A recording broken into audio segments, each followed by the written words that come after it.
A pleasant good morning to listeners and viewers.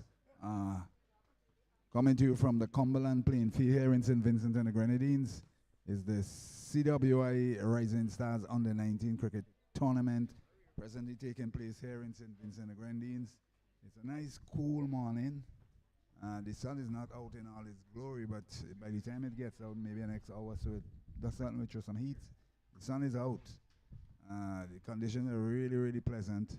And certainly all is set for this round two game between Jamaica and the Windward Islands here at Cumberland in the northeast of St. Vincent and the Grenadines. Welcome, welcome to all. Good morning, good afternoon, good evening to the neck of the woods, wherever you may be, wherever you're viewing. And the situation here, we're having a slight late start due to some logistical problems, but it's just a matter of time before they actually commence play. The ground staff is there marking out the creases, the roll is there, everything is just about set ready, and it will just be a matter of time before play actually starts. But I do believe they're not going to cut any overs, they're going to allow play to go on. It's no fault of anyone. So the situation here from Cumberland, pleasant morning again, welcome to all. The news: Jamaica have won the toss and have inserted the Windward Islands. Jamaica have inserted the toss and inserted the Windward Islands. And my name is Stanley Hines. The Jamaican team, it's Brian Barnes, Trevon Williams, Matthew Morgan, Kevin Virgo, Adrian Weir, Odell Samuels, Michael Clark, Stephen Wedderburn, Jordan Johnson, Tamari Redwood, and Deshaun James.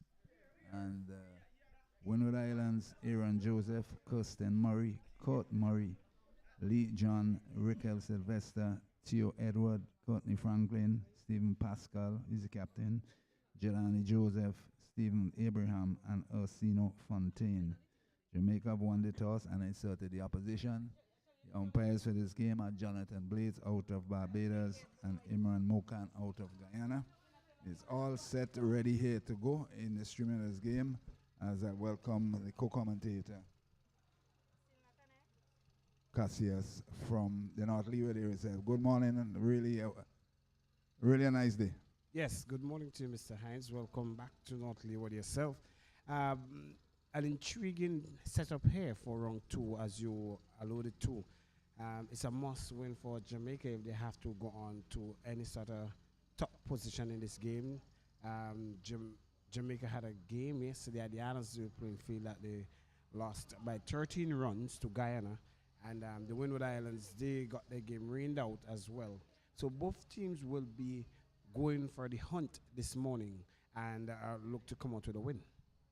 Yeah, well, it's very interesting what happened yesterday because I was at Sign Hill there, and that game between Trinidad and Tobago and the Leeward Islands. Trinidad and Tobago won it in a low-scoring game.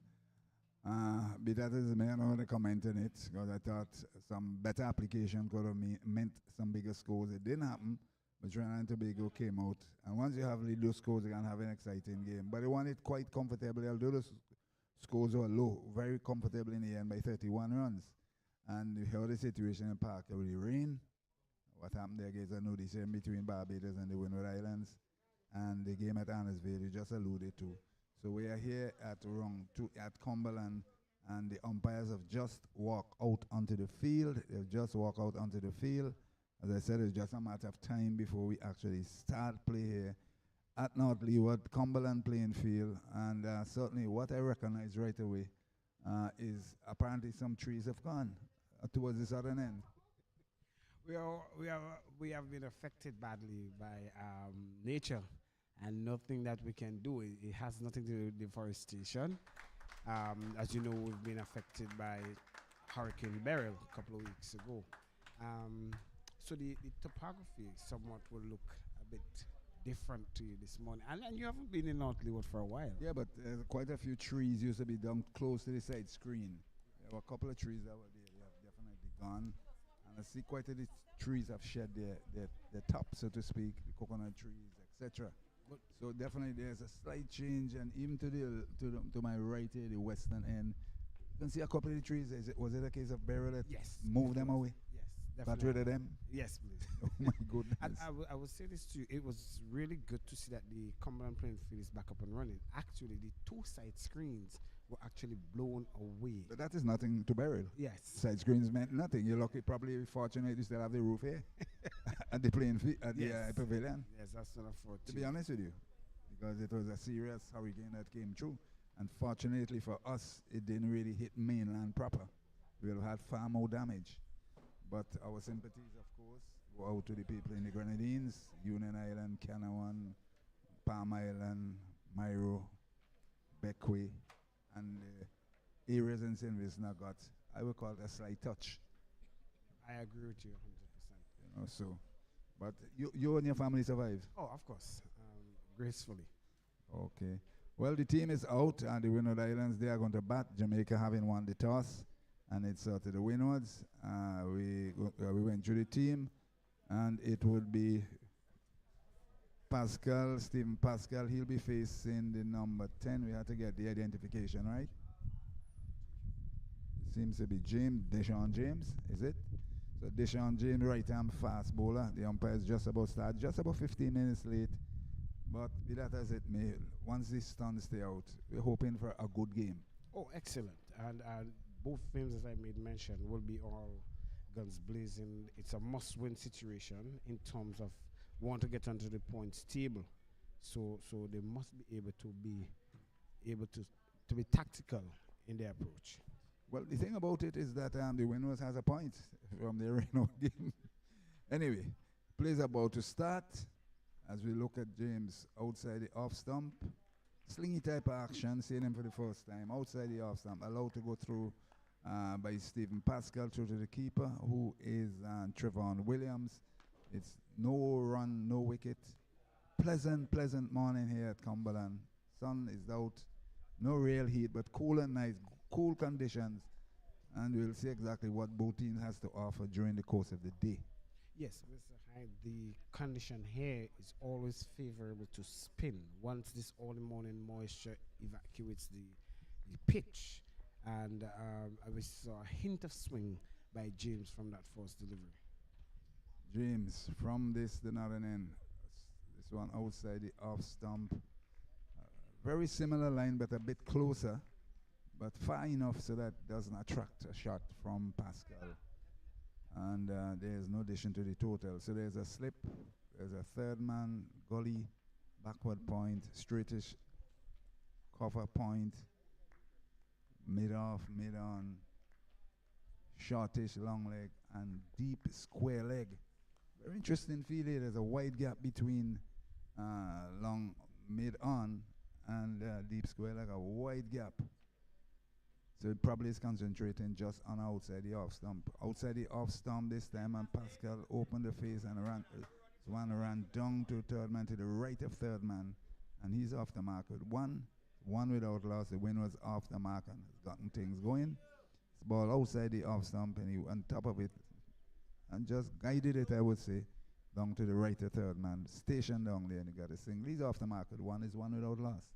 Yeah, I think that's the reason why the third man is put in place for that outward swing. There's a gully catching, and there you see that Captain Pascal went up and informed Theo Edwards, his opening partner, about the away movement. I saw James in operation yesterday at Adamsville, and I do not think he had that delivery that comes back into the right-hander, but he will look to do all exploits here. So we look at James from the northern end. But this one is a real beautiful delivery, just on the outside the off stump, and he forced him to play it. Maybe he shouldn't, but he played at it. Unfortunate for him, didn't get a tickle. And all that started well ends well. And this is a good move here by the Jamaican captain, moving the extra cover now into a first slip. So they have two slips now, a gully, a backward point. Open up the cover for them to go for the drive. This is good thinking, very good thinking. As James from the northern end. Beautiful, beautiful conditions here at Cumberland. In right arm fast medium. This outside the off stump again. This one he comprehensively beaten this time. This one's a bit closer. And he played at it, but maybe if he was looking at what is happening, he should realize he could have allowed it to go by because basically what we are seeing from here is mainly out swingers. And he pushed at it and he survives. But One without loss. I think an adjustment to his guard could help him to negotiate whatever movement, trigger movement he may have there. Deshaun James, from this, the northern end in. This one driven nicely, more on middle stump. He drove it sweetly out to mid on, and there is no run. The end of the first over. I would say it's a good testing over from James. Yeah, very watchful one as well by the Windward Islands. I don't mind you watch a first over or two, get ball onto bat. But he was well beaten in a couple, and then the last ball of the over, he got one into the middle, just where he would want it. And yeah, lived to survive the over. Yeah, for a starter, any opening game, I think it was well directed from James, forcing the batsman to play. Although they could have allowed one or two to go by, but they played at it. They're not too sure if he has an in-swinger. So I believe that's the reason, hence they were playing at those deliveries. But at the end of the day, it's a decent start as far as Jamaica is concerned, with the line and the length that he bowled there, forcing them to play. So, one it out last. A good start here from both teams, I should say. Looking a little watchful. And I got over from James. And from the southern end, we'll have Kevandre Vogo. Oh, Kevandre Vogo. He also opened the ball yesterday and did very well. Got great exploits from the wicket in Alice. He will be tested here on a much slower track here at Cumberland. He does have a ball that comes back into both right hand and left hander, but this is two right hand here. It will be interesting to see what field the captain sets for him. So it's Virgo from the southern end, a tall individual, short and pulled away. Could be caught, and he is dropped. Well. Short of a length on his body, and Pascal pulled it straight into his lap. He'll identify that player straight into his lap, in and out, and he has been given a life. And one, he's up to two without loss. A bad miss. Yeah, that's Weatherborn, number 55 on his back, and I'm wondering if it has anything to do with the newness of the ball, the comfort of judging whether the ball is coming to him. It has to do because he started off very late in approaching the ball. Virgo in, short of a length this time, and back goes Edward, and there's none. But certainly never got into the catching zone quickly enough to take a chest high. He took it rather low, and hence he paid the price. Basics was missing. He easily should have taken that. Yes, we are human beings. Yes, you're going to drop catches. That one is really a dolly. He should have gobbled it up and said, thank you very much. And to get Captain Pascal is a wicket you would want to get earlier. My goodness, this one is a good one there. Maybe trying to see what the pitch has in it. And it really went across his chest and through to the keeper. But a pretty good delivery.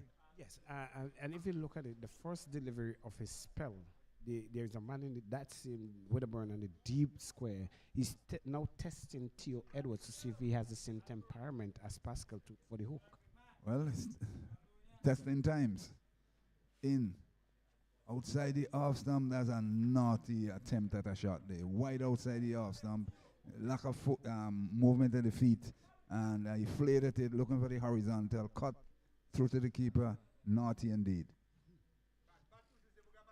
So one slip, different field placing because he seemingly is throwing a few short deliveries in. So let's see what happens as Edward with the face. Virgo again. Virgo. Akabalan this time. On top of it, defended it quite nicely, and there is no run. So there's a slip. Third man? No, there's a slip. Backward point, cover, extra cover, mid off, mid on, square leg deep, and the shortest long leg. Very interesting field because certainly going to get some short deliveries from this field that is set here. Virgo into Edward. Short, and he lifts him into the air. He seemed to have hit the tail of the bat, so to speak. They're going for one. They have come for two, and they collect 2 runs. So he's off the mark with two. It's four without loss, but certainly another short delivery. And he went and pulled, and I think he pulled too early, and the ball hit towards the lower portion of the bat and sped out towards the right at mid-on. It brings it over to an end. Windward Islands. They are four without loss. Yes, four without loss there, but certainly Vogel decided he's going to test the pitch to see what's in it. These short deliveries, and when the Lions batsmen, they are responding. Well, yeah, you're a pace bowler. You get the new ball, as we will say, the shines, and it's a fresh track. And why not exploit? You see what you get out of it. Because later on, the spinners will come into play and they will play their part. Well, once you have the ball in your hand and it's new, you should try to find your line, trying to find your length, and see if you can get that right first before attempting to bowl these short deliveries. But he tried it very first ball, and he should have had a wicket. But unfortunately for him, the catch was spilled, and Windward survived four without loss over number 3, being bowled now by Deshaun James. Outside the off stump, and that one kept a bit low. Outside the off stump and through to the keeper, no run, four without loss. Situation you may have seen matches here during the 3-day tournament. Does it have this variable bounce, or is just natural, normal, good bounce for batting? I will tell you what, Cumberland is generally known for spin, and it keeps the early morning moisture will give you that bounce. But after maybe an hour after it is exposed to full sunlight, it will start to lose its bounce. Very good delivery again. Right on top of that off stump thereabout, and forcing Pascal only to defend. He couldn't do nothing about it. It's a very good delivery. The line was good, the length was good, and Pascal had to defend. Haven't gotten a life. He should have really tried to capitalize on it. Should have been in the back in the pavilion here, but be that as it may, he's there. He's the skipper. And 4 without losses. The Windwards here, cool conditions here at Cumberland here in St. Vincent and the Grenadines. CWI Rising Stars under 19 tournament, round 2 between Jamaica and the Windward Islands. Jamaica winning the toss and insulting the opposition. James from this the northern end in. This one pushes this one out to cover, and there is no run. On target, forcing Pascal to play. He played it, came off the middle of the bat. I would say he pushed it. I wouldn't say drive it. He drove it. He more pushed it, still feeling because of this lateral movement that he's getting from off and going away outside the off stump. And strangely enough, they have removed one slip. Very strange. Yeah, that second slip is deployed when Edwards is on strike, because Pascal comes more comprehensive and play a defensive stroke. James in. As it's driven. This one is definitely driven. They're going to go for 1. Through the covers, they're going to come for 2. And they do get it comfortable. And there is 2 more runs to the total, now up to 6. 6 without loss into over number 350 over match. The thing about it is that sometimes that some skippers do give too much respect to a batsman because you have a name. Because the ball is new, starting from ball 1, you can easily sneak it into second slip, and then you realize the horse has gone to the stable and trying to bolt it. I would definitely leave the second slip the way what I'm seeing he's doing. James in. This one in the air. This one driven down the ground. They have 1. You really thought there could be trouble here. There could be danger here. Well, had he gone, you better believe it, he would have been on his way. Because that return from, you identified the fielder number. The fielder, he had a return because they were looking for a second one. He wisely sent back. Because had they go follow through, the long throw from long on onto the opposite side of the field, certainly it crashed into the stumps. And there's no doubt in my mind he would have been back on his way back to the pavilion. And now we've seen the change where Vogel now comes in. Theo Edwards comes in to strike, and the second step is really played. But what I need to highlight as well is that the outfield has a little bit of dampness from overnight showers. So your strokes has to be with much power. 7 without loss. Into over number 3. James. This one outside the leg stump. There's a confident appeal for caught behind. We do not have the benefit of the replay. Maybe I have to get closer to see what is happening. At the end of the over, the umpire said no, 7 without loss after 3 overs. I think that delivery would have more brushed the tie pad on its way through. Convincing appeal though. And, Theo Edwards lived to survive that appeal.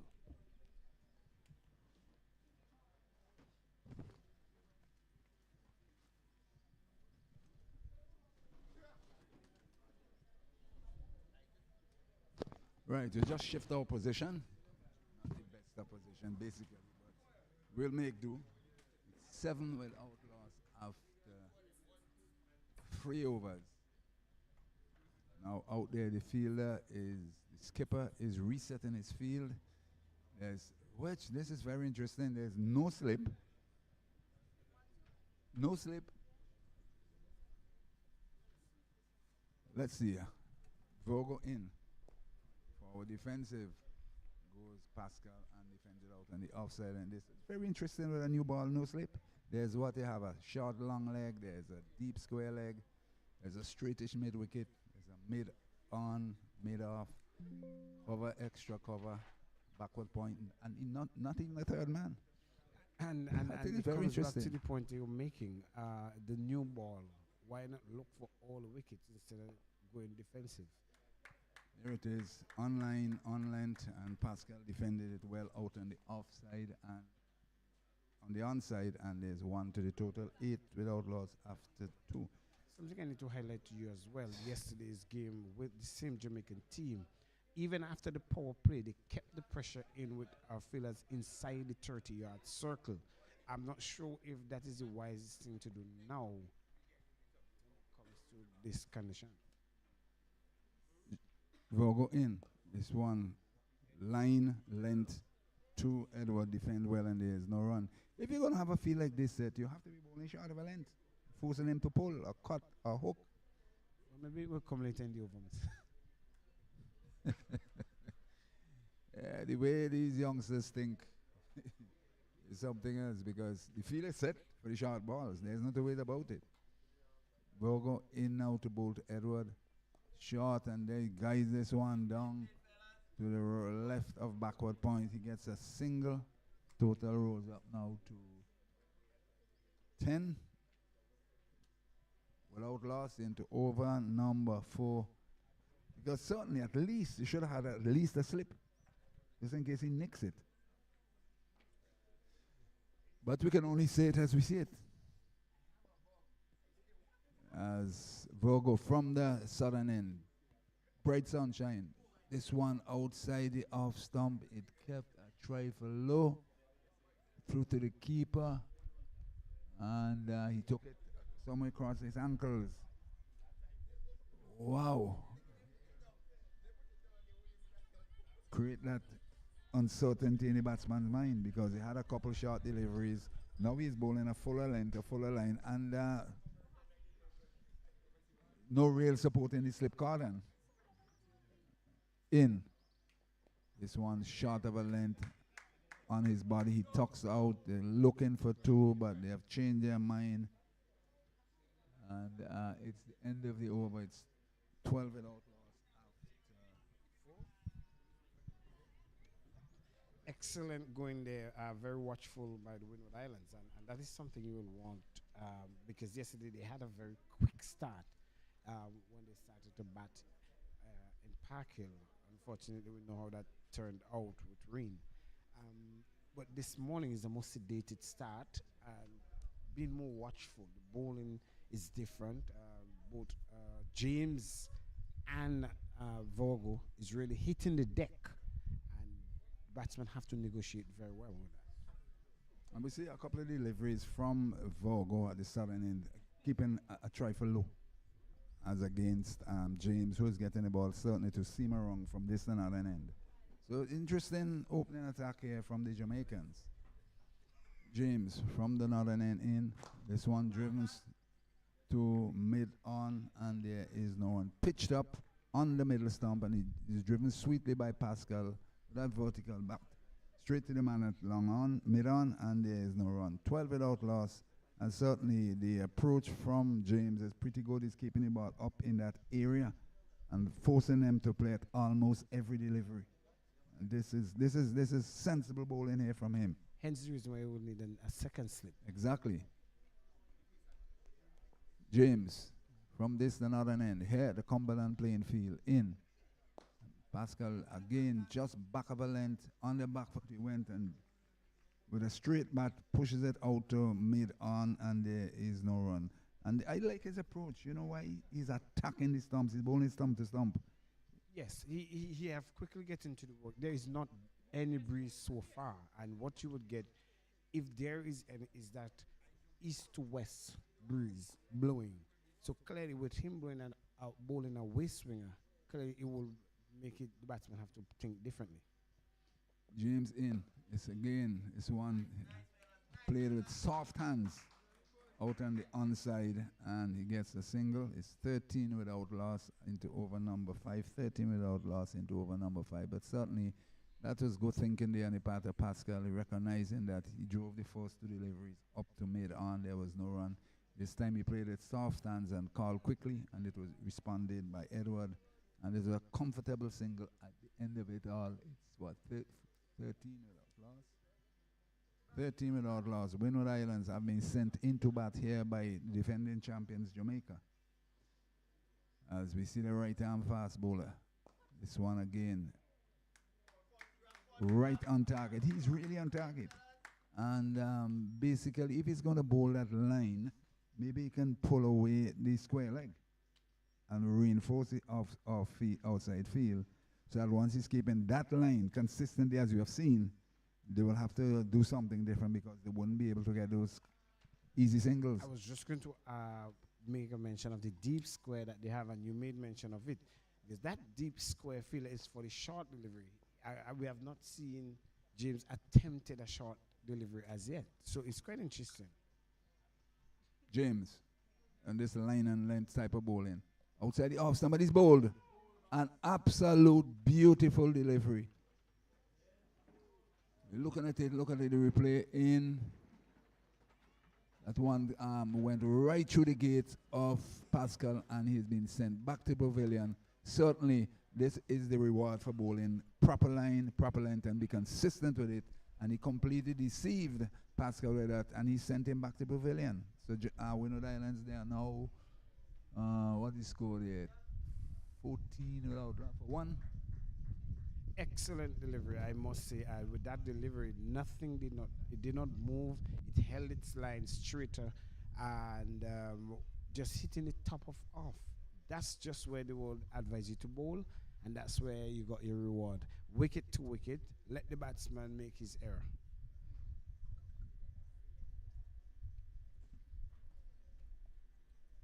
So it's 12 for 1, and a new man into the crease to join Edwards is Riquel Sylvester.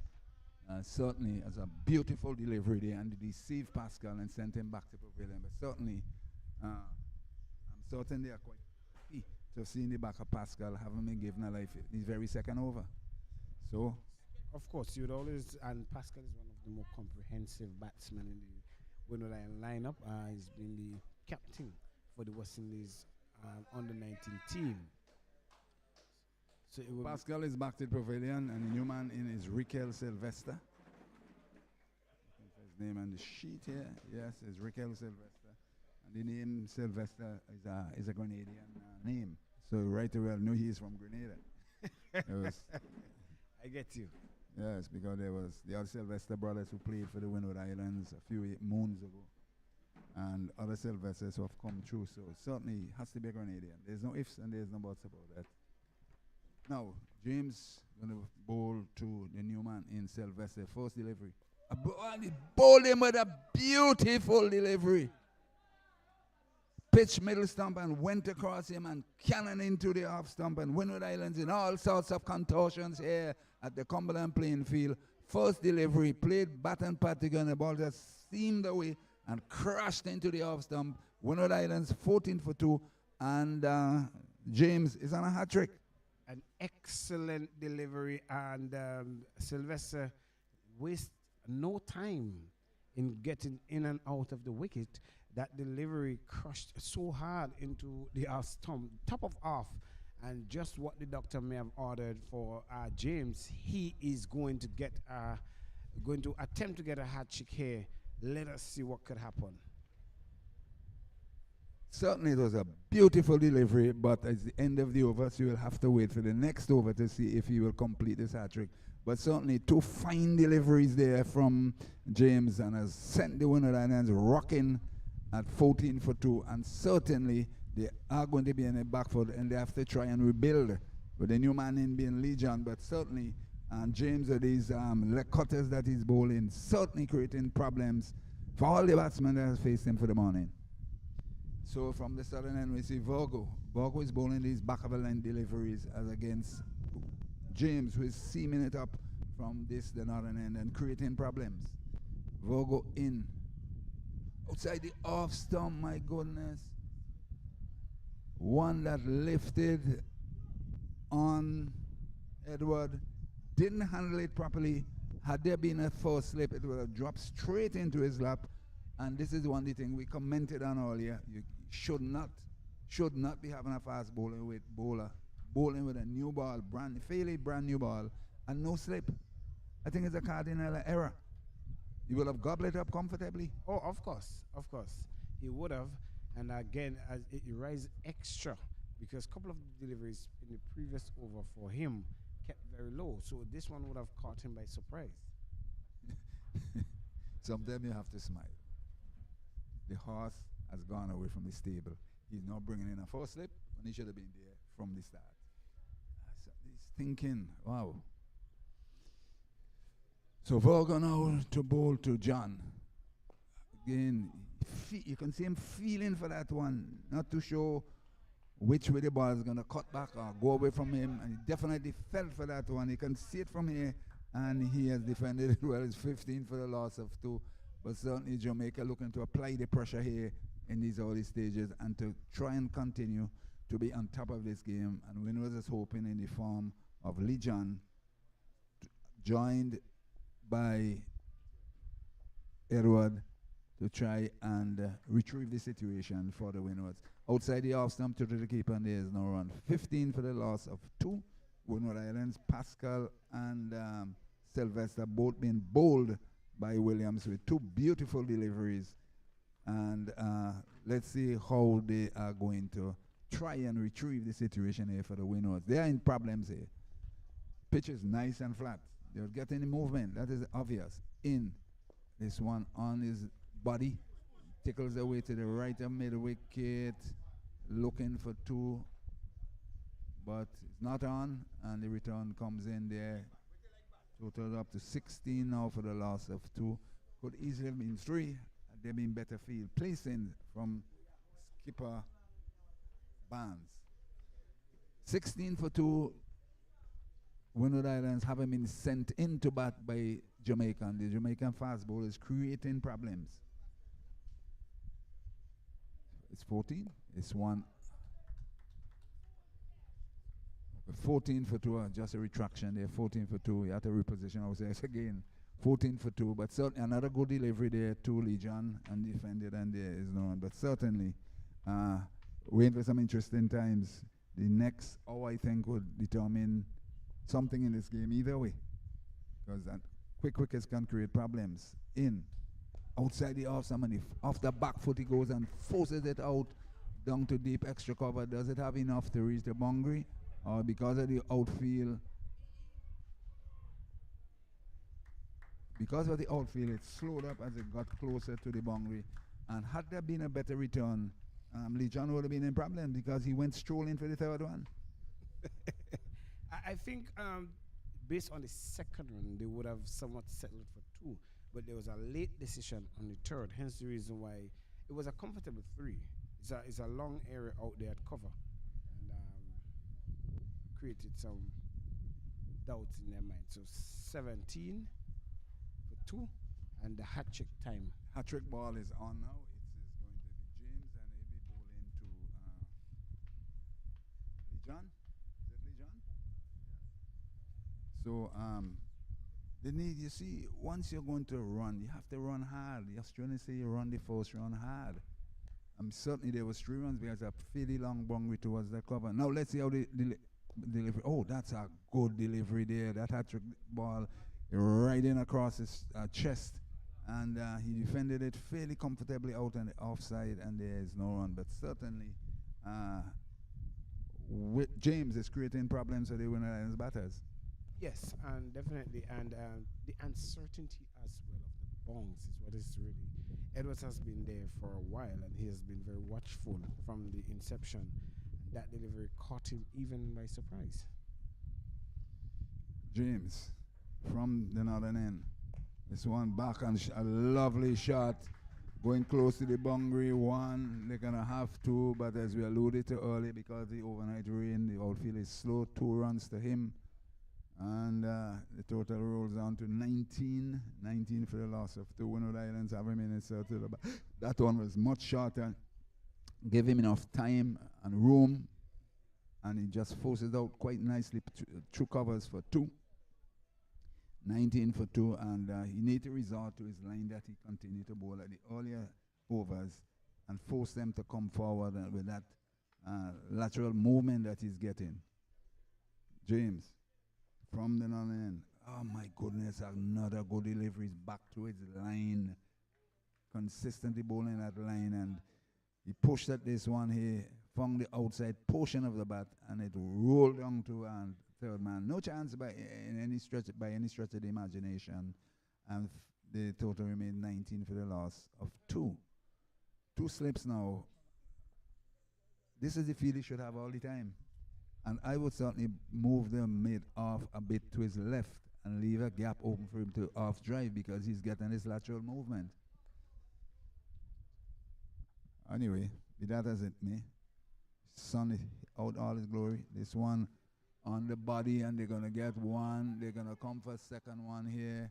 The return comes in to the bowler's end, and another 2. And 21 now for the loss of 2. So that sends Lee John up to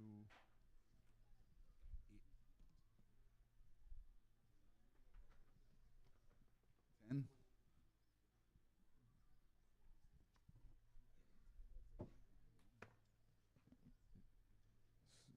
Edwards, who is facing, they look similar in build, and the numbers are not easily visible in the back with the red numbers against the green background. This one pulls it away, confidently pulled to mid wicket. They're going to get one. They should get a third one, but no, they're running. Yeah, I think what they're running now, I'm not sure. They're young. They're youngsters. They've been running a couple of 2s and 3s. Fatigue now kicking, as you see that the batsman now is resting on his bat, and he just came in. But I wonder, where is the fatigue? They just arrived. We are into over number what? Number 7, and you're telling me about fatigue? That'd be crazy. Maybe from yesterday's game. That'd be mad. Just arrived. Good night rest. Hopefully he had a good night rest. James into Edward. He pulled at this one here, down to square leg, the first shot delivery, forcing him to pull. Where did that connect? On his upper part of the bat, yes. And he gets a single. But certainly, the running leaves a lot to be desired at this point in time. And so early in the game, if they were batting there for half an hour, one can understand. But not at this stage, just a couple of overs, 7 overs gone. Well, it's good work here so far by Jamaica. They kept the pressure, and James hitting his line. And it's importantly, you've made mention of how much he has to keep that line. And that line has worked so well for them, and he has gotten 2 wickets in reward.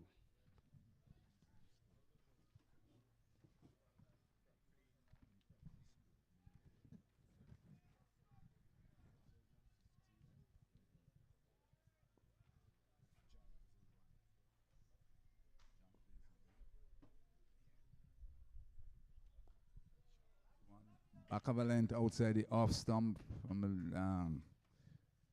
to third man from Edward. No, Leon John, he's up to two.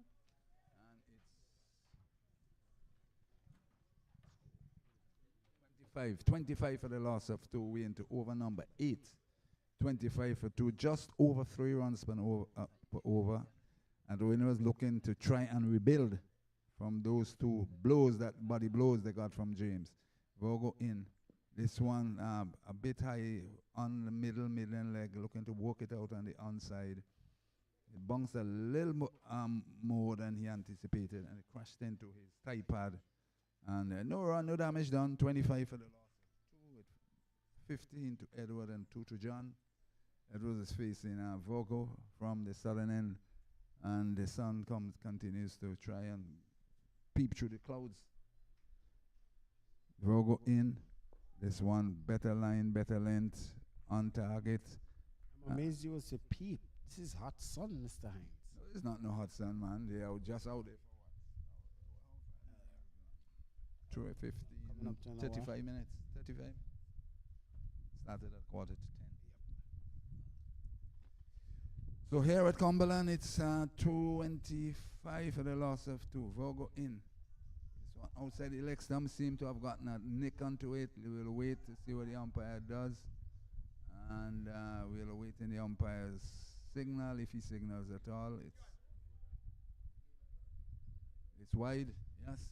Thought he got a nick, but it went outside the leg stump and kept a trifle on the wicket keeper, who is Tevan Williams. Did not collect cleanly, ran close to the boundary rope, and they got 2 wide, so that's 3 to the total, make it 28.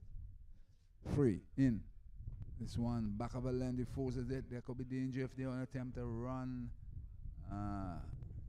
Lee John looking to exploit the situation to try and get a single, but he has been asked to return to his crease as not a good delivery, but certainly the bit of pace that we saw from Vogue in the first couple of overs seemed to be diminishing a bit. Maybe had a time here where I've seen going at about, let's say he was going at about 85, he's gone down now to about 80 in.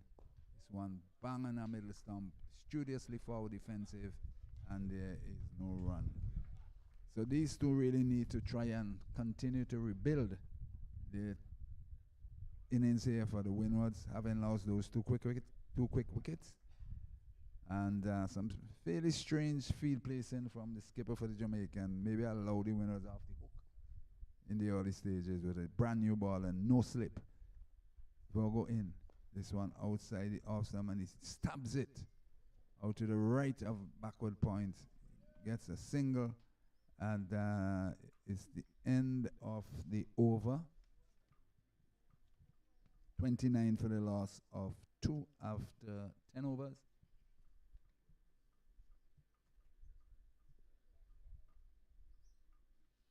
29 for 2 after 10 overs. I think that's the end of the power play, but we'll wait to see the umpire signal. Maybe I was looking at something else. Did he signal?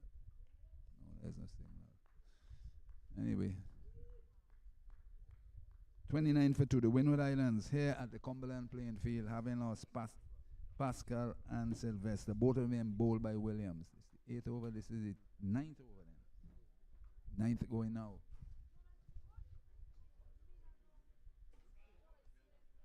Seeing no yachts, around the Cumberland Bay. Well, it's one of those quiet seasons, and they ran away from the hurricane.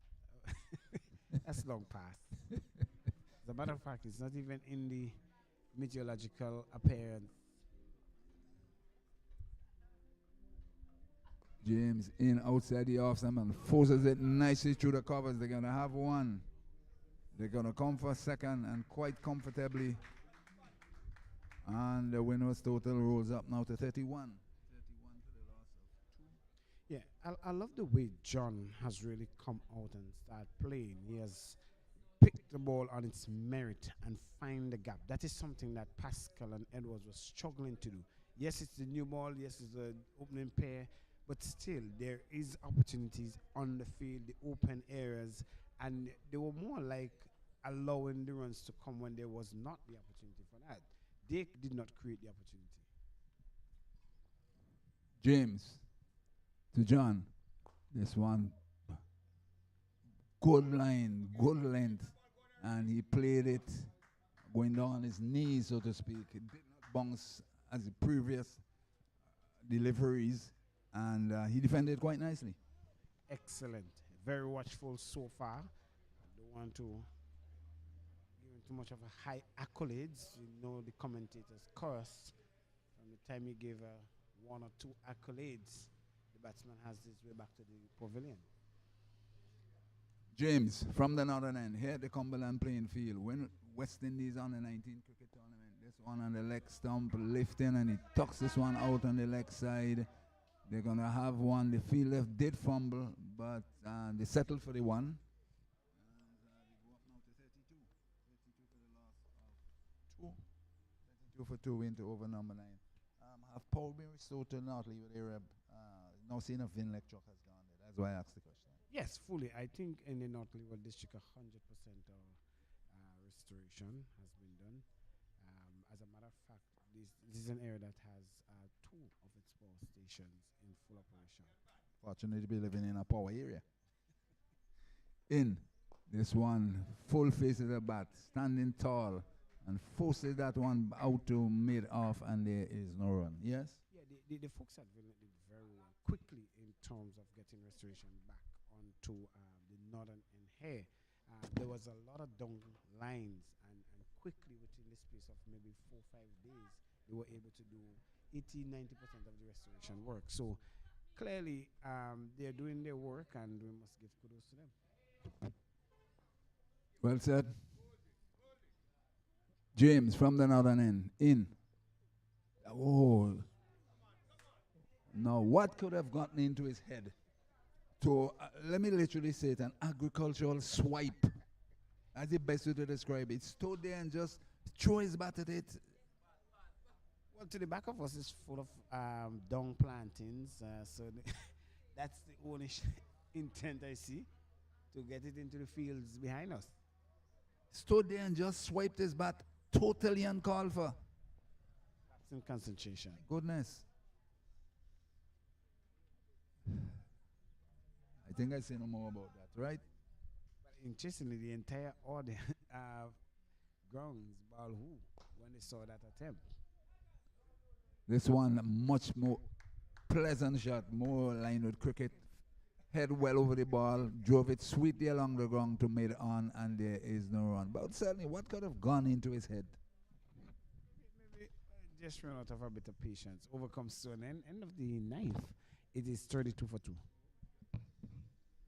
Yeah, what is the situation we relate back to the hurricane? What situation with the water?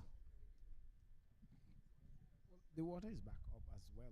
The water system has took a couple of days because there was some downline burst pipe in the interior of the island because of trees falling onto pipes. So the water authority, the company that is in charge of it, had even though water was fully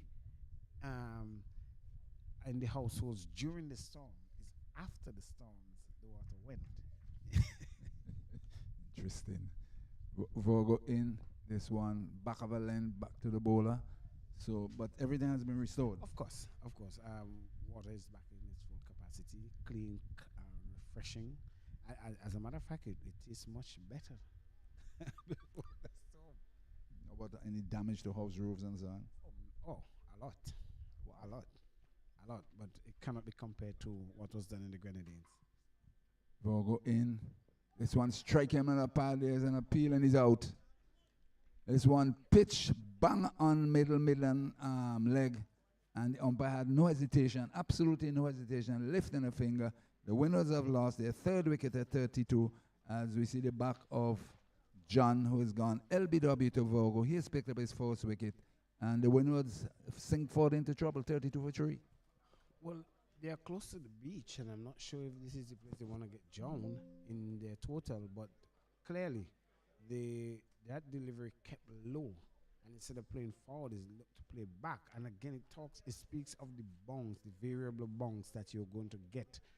That shows you that the moisture is leaving, because wherever there's that sun hot, pitch was exposed this morning for about an hour before play. So clearly, they will have to start look at a different option of how to get to a substantial total defendable enough. They certainly needs the rebuilding process, similar to we spoke about the hurricane, the rebuilding process, because they're in real trouble here, 32 for 3 into over number 10, and Jamaican fast bowlers continue to plug away. And had there been better field placing, they could have very well been 5 down. Yes, I agree with you. So the new man in is Fontaine. Fontaine, and that's Erasmo Fontaine. Fontaine again, name similar with Dominica. Yep. 32 for 3, and no loss of life, no damage to anyone. No loss of life. Haven't been to North Leeward for a little while. That's why I'm quizzing you about what really That's okay. transpired. That's okay. I'm a man on the ground. I realize that you're the North Leeward man, so to speak, when it comes to getting information. Oh, of course. Now, we'll go into bowl to Fontaine. This one again, feeling for that one. Outside the off stump, he played very uncertain at it, and he stamps it out. I would say out on the offside, feeling that as backward point, and there is no run. 32 for the loss. 10, and here we see another field placing. They're adding that pressure, so they have taken out the man at fine leg, so no fine legs in place, and has placed him at a short extra cover region. Interesting to see how Fontaine will apply himself to that change. We'll go into Fontaine. Oh my goodness. At one stayed down, I would say, and he played over it and went under his bat through to the keeper, but certainly not a good sign in terms of the bounce. And if you look at the previous delivery, he had to ride that one with height and bounce, and this one is a bit low, so the unevenness is what is going to creep in now. Create problems and doubt in his mind, because the previous delivery lifted, this one stayed down. Let's see what happened with this delivery.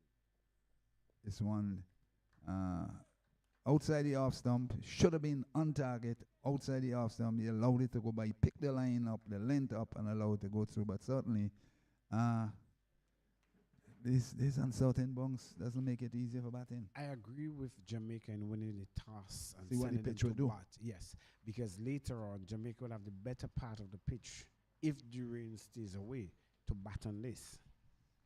We'll go into Fontaine. Again, uncertainty. He pushed at that one with his top hand, airborne for a while, out to mid-wicket. And the end of the over, 32 for 3. And certainly uncertain is Fontaine since he has arrived at the crew. Very uncertain. Well, it should be the end of the power play as we see that signal now. So at the end of the power play, it's what, 32 for 3, and I would say, in one certain terms, has been Jamaica's on top from the start of play up until now. But as you said, interesting for decision to be taken by the Jamaicans, not really knowing what the pitch is going to do, inserted the opposition, which I think was the right thing to do because we're seeing the end result of it. And if you think that it is bad, it may get even worse now because Mr. Consistency is on to the attack. Mr. Clark. Oh, He Mr. has Clark. bowled very economical throughout the entire, whether it's the 2-day and started yesterday very well. And I do not think he will create any sort of miscalculation in terms of his economy. That one there, online again. That one definitely hit the tail end of the bat. So it's not disconcerting bunks. It's just that you have to be very mindful. As Clark from this and other and in, outside the off stump, wide, seemed to have lost his length. And the white signal there, and there's another addition to the total, 33 for 3, all the threes. Yes, and I will tell you as well with Clark, what you will get is deliveries that will skid on to you. He has a one that comes back into the right hander. What he normally does, he sets up the batsman with a couple of way swingers like that. And then eventually he just angled it back into the right-hander, surprisingly. Having seen him, you give your own assessment of the situation. That one outside the off stump, he flared at it, looking to play a horizontal shot because of the bunks hit the lower portion of the bat. Not stopped cleanly by full slip, bubble around the wicketkeeper, and they were able to go through for a single. 34 for 3. Within the last 2-3 overs, he's seen a couple of the balls really keeping a bit lower than normal. Clark in. Outside the off stump, and he guides that one bounced around waist high, and he guides it nicely out to backward point, and there's now on 34 for 3, and certainly it is not easy, Morris. One has to dig in, and these uncertain bunks in, and that's one. Well, how could I describe that one? He went low and bending knees, looking to cart him somewhere wrong the square leg. Seemed to have hit the inner portion of the bat, and it stayed a bit lower than he anticipated out to square leg, and there is no run. I think what is needed here, they need to play straight. I think that's what's needed here. Get out a bit and play straight. In. Out. Again, very similar situation. Looking to play that horizontal shot. Ball is coming on a bit slower, keeping it a little lower than they anticipate. To the keeper. There's no one 34 for 3. And a message needs to go to him to play bat straight. Get out on the front foot, bat out of your crease. You do something. Clark in. My goodness. Goes back, a slow delivery. It's the end of the over. Very, very interesting over indeed from Clark. At 35 for the loss of 3, 35? 34 for the loss of 3. And certainly a message, can easily go try and get out on the front foot. Call for water. These are the tricks of the game. And get a message out. Look, bat out of the crease. Because once it's cannon into your pad, you have a chance. Umpire saying when you're too far down. But it's not easy. And most I wonder if it's the action of Clark, because most of his balls were on the low side. Yes, he's much slower than that of James. So the ball will reach you at a slower pace. And that is what the batsman has to understand. He has to change his mindset here for Clark. Bovo go in. Airborne out on the onside to mid on. He gets a single. Edward a bit uncertain with that on drive, but he got away with it. 35 for 3. 35 for the loss of 3. And certainly it will test the mettle of these batsmen. Yeah, I think if Edwards stays there, Edwards now should have gotten a hold of the wicket.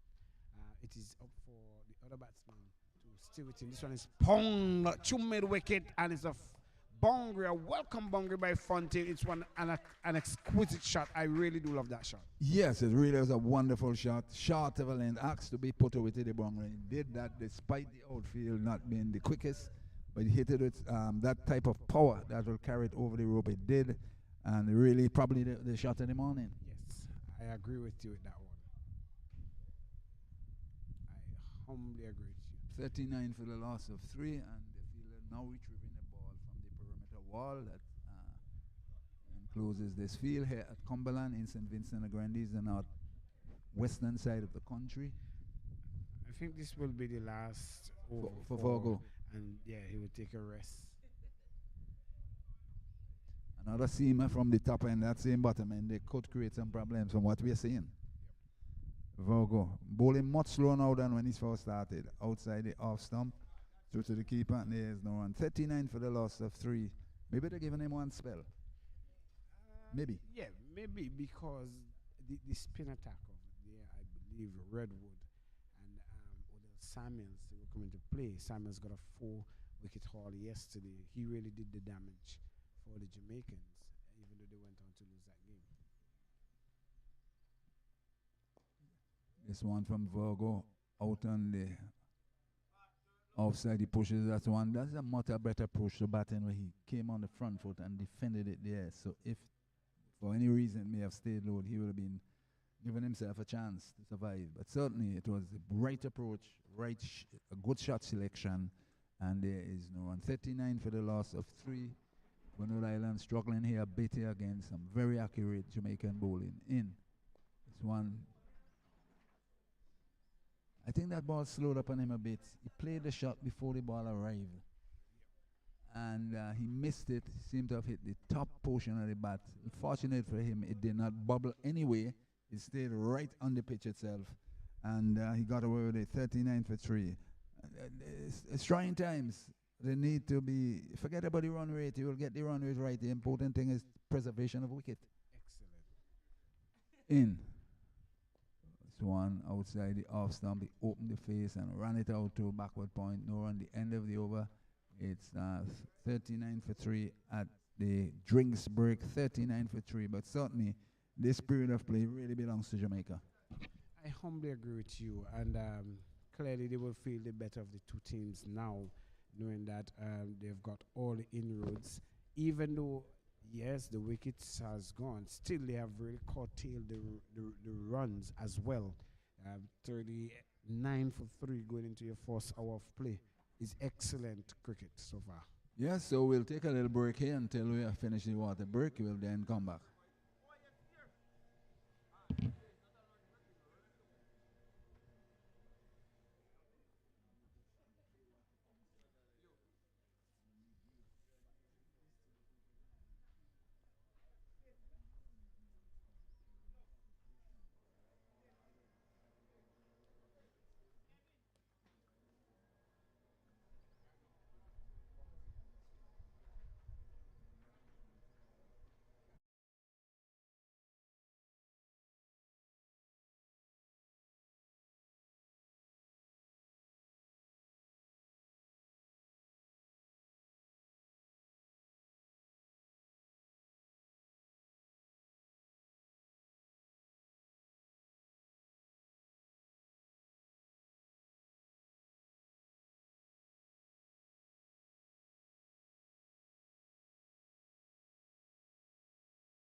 The water break is finished.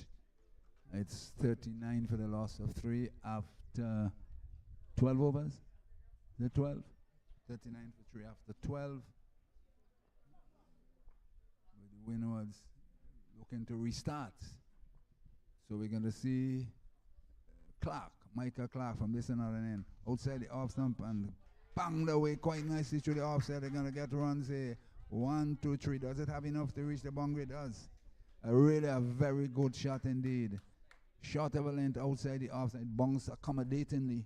And he slammed it between backward point and cover for a welcome boundary by the Windwards. Really another good shot we see in there. And that's Edwards, right?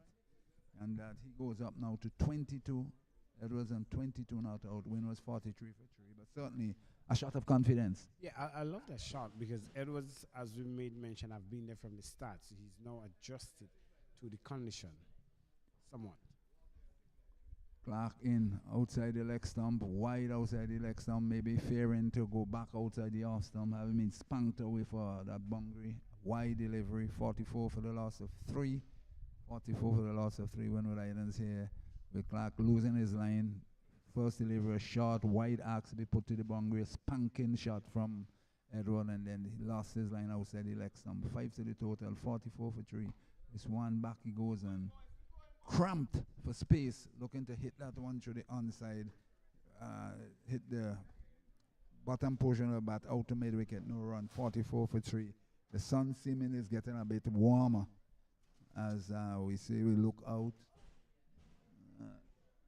Very few clouds in the sky basically. So I'm hoping that we'll have a full day. Clark in. This one driven nicely to mid-off. Good off drive. And fielded well by Wedderburn. Back to the keeper, 44 for 3. But certainly we've seen 2 very positive shots from Edwards since the resumption after the water break. Clark with this 10-meter run. Slingy kind of action in. This one outside the leg stump, and he casts this one to the boundary for 4. Outside the leg stump, a half volley, and he just helped himself, I would call it, to the boundary. And he picks up another 4. He rolls on now to 26. And the win was up to 48 for the loss of 3. And certainly, we've seen the most expensive over thus far with 2 fine shots from Edwards up to 26. And certainly, the drinks break seem to have served them well. They've been refreshed. Very much so. Very much so. Clark. Mediums. Military medium. This one, he pushes one out to mid-on, and he's going to collect a single. Good thinking on his part. He pushed that one out and called immediately, and he was responded to by Fontaine. What I like about it is that he has gotten 9 so far from the over, including some wides, and he has quickly get himself off strike. In. This one back to the bowler. Push that one back to the bowler. The end of the over. A pretty expensive over there as far as Jamaica is concerned, but the winners will be very happy having gotten 10 in that over to move from 49 to move to 49 for 3 into over number 13. That's heading up towards just about 3.8 per over, and Edward looking very, very confident. Yes, and he needs to stay there if the winners is to get a substantial total defensive enough to bowl for the Jamaicans. We cannot say what is too much or what is too less, but we have seen cricket in its glorious uncertainties in many ways, where we think that a total is good enough, and teams come, the second team batting comes and knock it off. So what do you think is a good total here, basically having your wide knowledge of the Cumberland playing field? Once you reach 180 or 50 over, it is very, very good total to get. Anything under that? You're looking down a barrel of fun. Okay. Well, trust your judgment. 49 for 3, and the new bowler is Redwood, one of the main wicket takers for the Jamaican squad. Redwood in the leg spin outside the off stump, and out to backward point there is no one. So the leg spinner comes on from the southern end, slip, backward point, cover, extra cover, long on, long off, straightish mid wicket, deep mid wicket, and short square. Back he goes, and he's dropped. Back he goes at Edward forces it out to that man. They identify him out to the man at shortest cover. He should have taken it, but a lackadaisical approach. His second, Adrian Ware dropped that easy catch. Back a good delivery that seemed to be googly.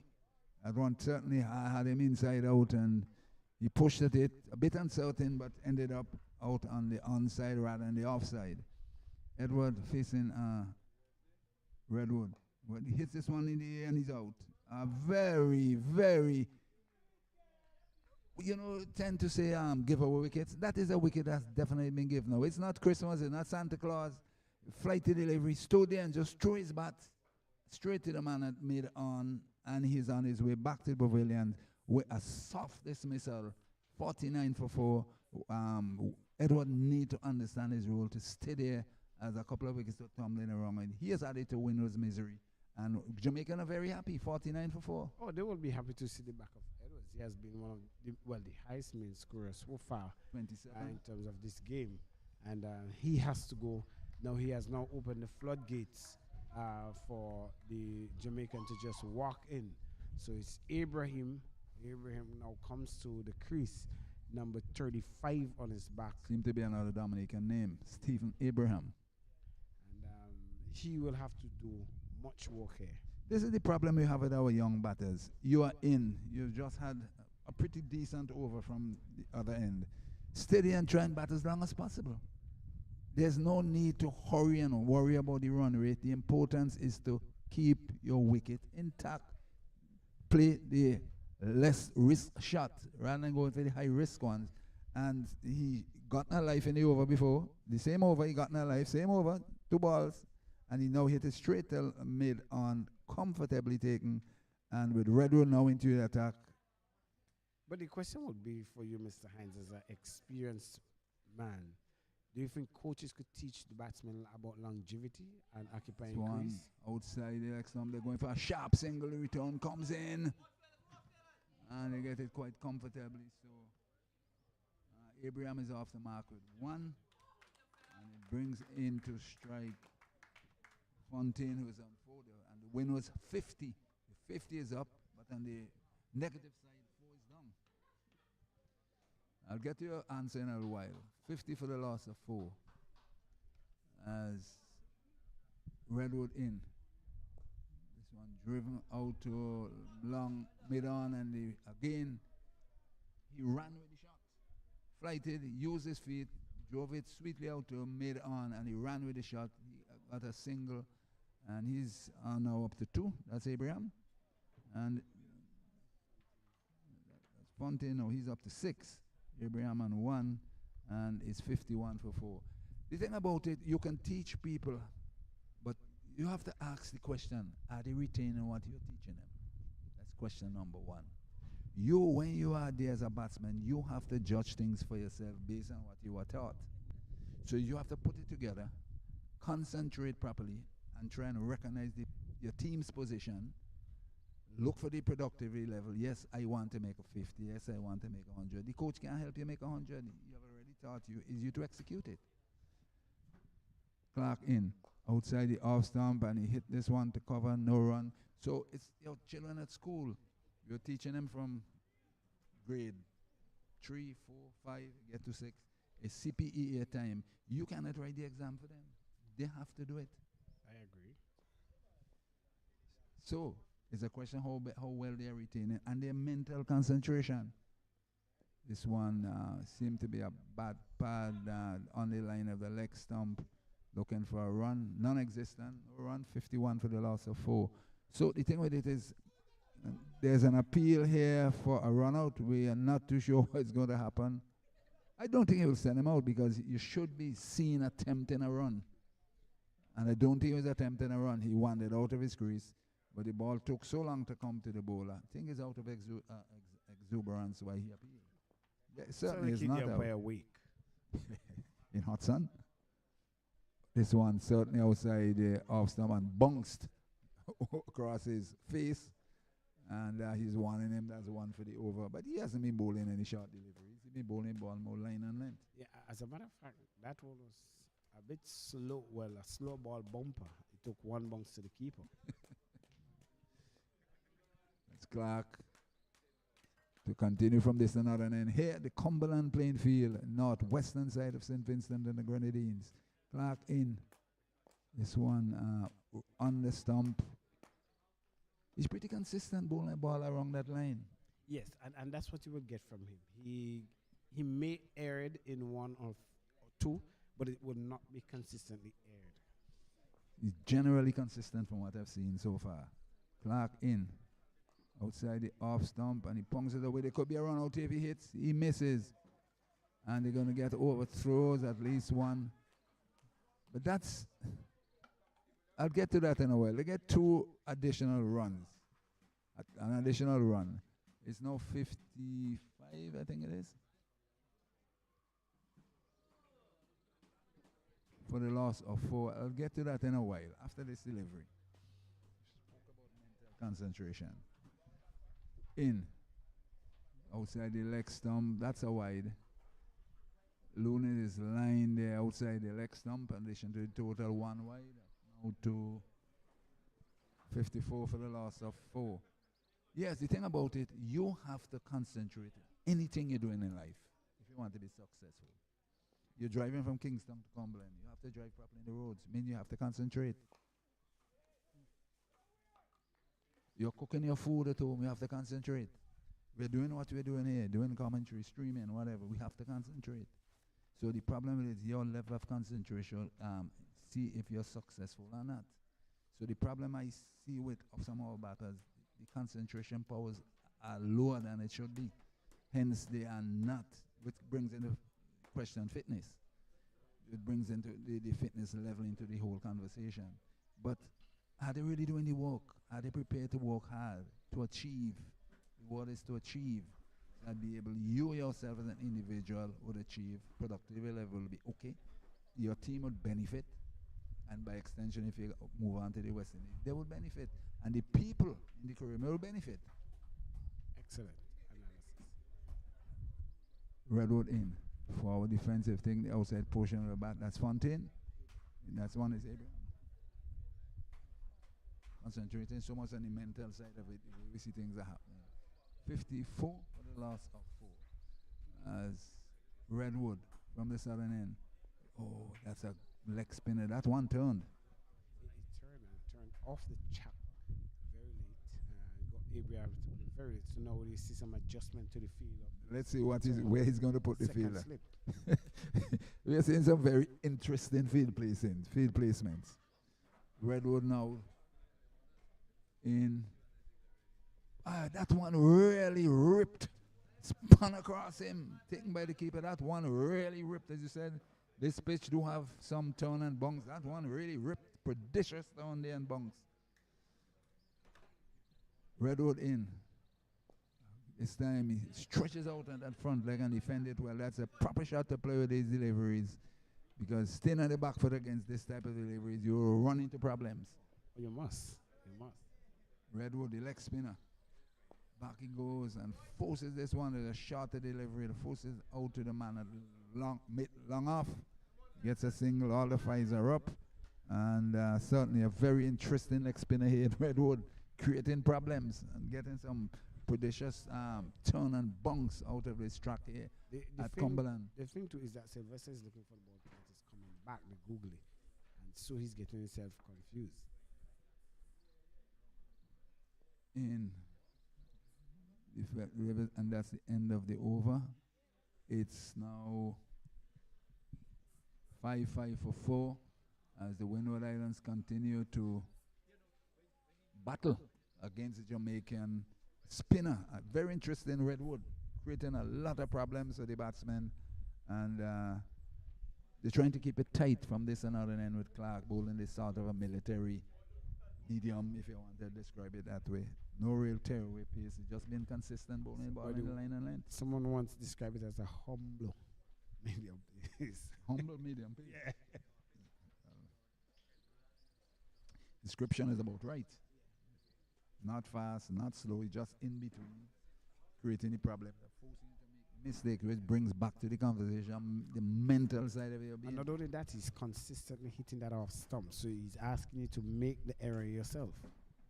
Go out yourself and bowl any ball. It's up to you. I remember there's a few guys in local cricket used to bowl like that, just peg away, peg away, peg away. As we see Clark in. This one short of a length and asks to be put away to the boundary. Because of the slow field, he's going to come back for a second one. And he gets 2 runs. Short of a length, back he goes and forced it towards the mid-wicket area. 2 more runs, 57 for the loss of 4, 57 for 4. Windward Islands into over number 17. Over number 17, they are going just over 3.5 and over. As we see Clark from this and other end. Brilliant sunshine here at Cumberland in. This one outside the off stump, looking to steer it to third man. Missed, taken keep cleanly by wicketkeeper Williams. And the total remains 57 for the loss of 4. This is over number 17. Jamaica having won the toss, and it's out to the Windward Islands. That goes well, well, well. Very interesting shot indeed. It's 4 runs. It's short of a length. Looking to, I won't even call it a bounce up. It's short, it lifted, and he stayed there, and he steered it over the wicketkeeper down to the boundary before. Remind me of a Joe Root type of shot I saw in the test match this week. Is the safest shot you could ever play? But it don't sell fielders behind the wicketkeeper. But it was a safe shot. Whether he practiced it, yes or no, I'm not sure. And they got value for it. They got value for it, and he was safe. A low risk shot. 61 for the loss of 4. Interesting shot indeed there. In Clark goes outside the off stump. He allowed this one to go by. That is Abraham. Yeah. I will tell you, Mr. Hines. I've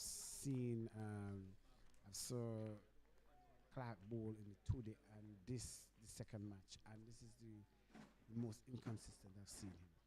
Okay. My goodness. My goodness. That one was just on a good length, and it just lifted across the chest of Sylvester, and the wicketkeeper did well to stop it. But suddenly, 2 balls that actually took off from the pitch. Clark in. Another one. Maybe he's getting carried away. Outside and the leg stump is wide, so they got 263 for the loss of 4. But 3 deliveries that actually bounced from good line, good length. And where did it come from? Yeah, as I said, I made mention that he has a skiddy action, and that you will expect a ball that will seep off with his arm action. But the question is, where did those deliveries come from? Shot, good line, just lifted. One went for 4, one went for wide, and the other one, the keeper did well to stop it. The end of the over, 63 for the loss of 4. At the end of a very interesting over from Clark. Yes, better mixed bag, we'll call it, because he had a delivery that went for 4 in that. So Windward Island will be happy and got a couple of wides from it. So they'll be happy knowing that they are 63 for 4. I think they may have a bowling change, because that wasn't a good over at all from Clark. Maybe you have seen them. Who are the other bowlers that they do have? There's your spinner, Odell Samuels. You will very well see him in the attack next.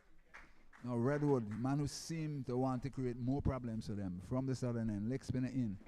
This one flighted, and there's a sort of a collision between the bowler and the non-striker. But all is well, not intended. Any damage to anyone. So Redwood will continue. Leg spinner from the southern end. In. Back he goes, and just over the head of the man at extra cover, they're going to collect 2. 2 more runs to the total, 63 for the loss of 4. But it's a risky shot. Yeah. I was just going to talk about that shot. Even though he's getting it over, there might be one that keeps very low that Abraham may not be able to deal with. So I would advise him to go more to the shot instead of away from the shot. Redwood from the southern end in bright sunshine. Back he goes and he did a horizontal there. He waited on it and carved it away to whitish mid long on.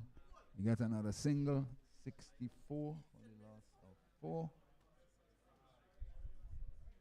66 for the loss of 4. Redwood in. Flight here, there's a strong appeal for an LBW, but certainly I believe it pitched outside leg stump. As we look at the keeper, he was already heading towards the leg. Excellent. Yeah, right. So the umpire always not that the umpire is not good, and I don't want to talk about his credibility, but the keeper tends to give you that idea for that ball. So what you're seeing in the screen clearly was pitched outside the leg, if you look at it carefully. But I think more about exuberance than anything else. And the man there at short squares. Sweep that is not too properly controlled. This one again, Redwood needs to realize that once he bowls this line, this length to that loop, if he's consistent there, he's going to create more problems. But he's been inconsistent. You see that Abraham walks with his own fans. His family is here. So clearly he has to. This one is peeling edged past the flying for slip. Just what I've just mentioned it. If he keeps that line, he's going to create more problems, and he forced them to drive, and it went to the right of a first slip. He had a go at it. Don't think he touched it, no. And they got 2 more runs. Very interesting over. And our bowlers need to concentrate to see where the weaknesses and exploit the weaknesses of batting. Because we're not looking at this cricket only. We're looking at these guys who had the next level is Test cricket and playing for senior West Indies. So they have to learn to read the game, become students of the game. So now it's a continuation of Clark. Captain Barnes just maybe opting for another over to see if he could get back into some consistency.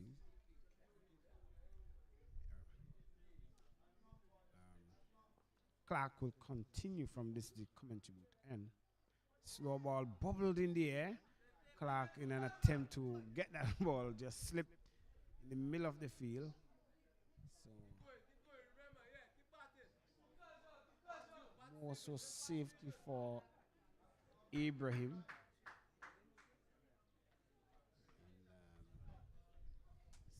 And, Stephen Abraham.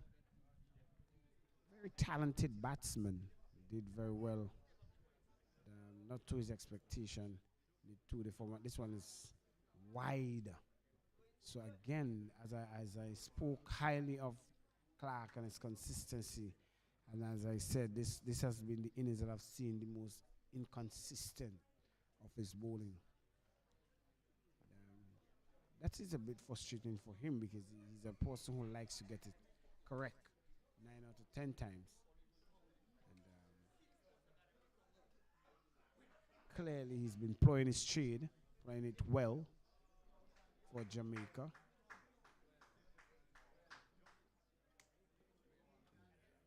haven't seen Odell Samuels yet with the ball.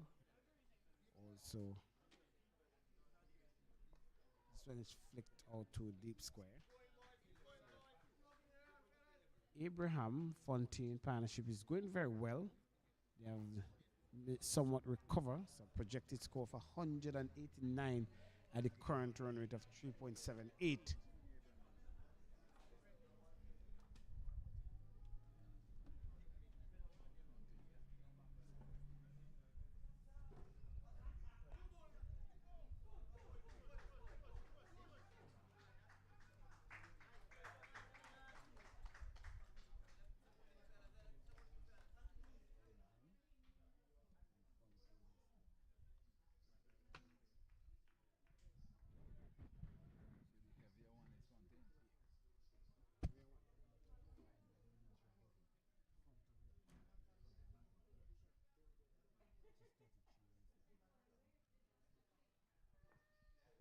Very hot sun now.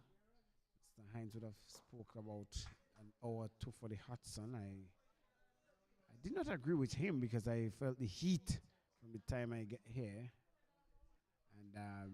It's still penetrating. You can see a lot of water has been parading the square here. So the batsmen will need to refresh themselves. This one is short in the air. The bowler gets his reward for a chop set, and Fontaine, seeing that short delivery, just ponged it in, and Clark gets his first wicket, and again the Windward Island at a crucial juncture losing a wicket. At the score of 72 for the loss of 5. I've been taking a little water break myself there. 72 for 5. Short of a length, the trap set, and Matthew Morgan took the catch short, and he spooned it basically straight down the throat of Morgan, who said thank you very much. And the Windwards sink into deeper trouble at 72 for 5, as Fontaine has gone for 11, and certainly the application is definitely not there. That concentration, I spoke about it earlier, it is definitely absent, because clearly it's the only individual on the onside, only person there, and he's put it straight down his lap, straight down his throat, and Windward Island 72 for 5, and what can we say? What more can we say? To be honest with you. So, Lee John gone for 5, Rickle Sylvester outscoring, Theo Edwards 27, Erasmus for 11, Erasmus Fontaine for 11, and Windward Islands in all sorts of problems. Newman is whom now? Murray, Kirsten Murray. Remember that name, Grenada. Let's see how now we see 2 slips. Backward point, cover point, extra cover, long on, halfway in, square leg on the deep mid wicket. He has to pitch the ball in that off stump there to Abraham. Flighty delivery, he went back and forces it out, and there is no run. 72 for 5, into over number 22. Over number 22.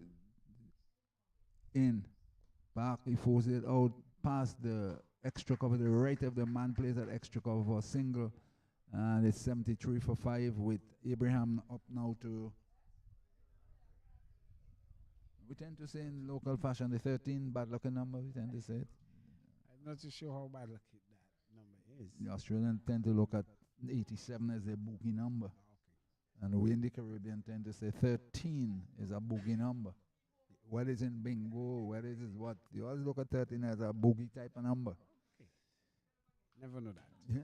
Yes. And in bingo also, there's the 8, they call it the wobble. I'll give you another one in a while. Redwood in. For the goals, should be caught. Oh my goodness.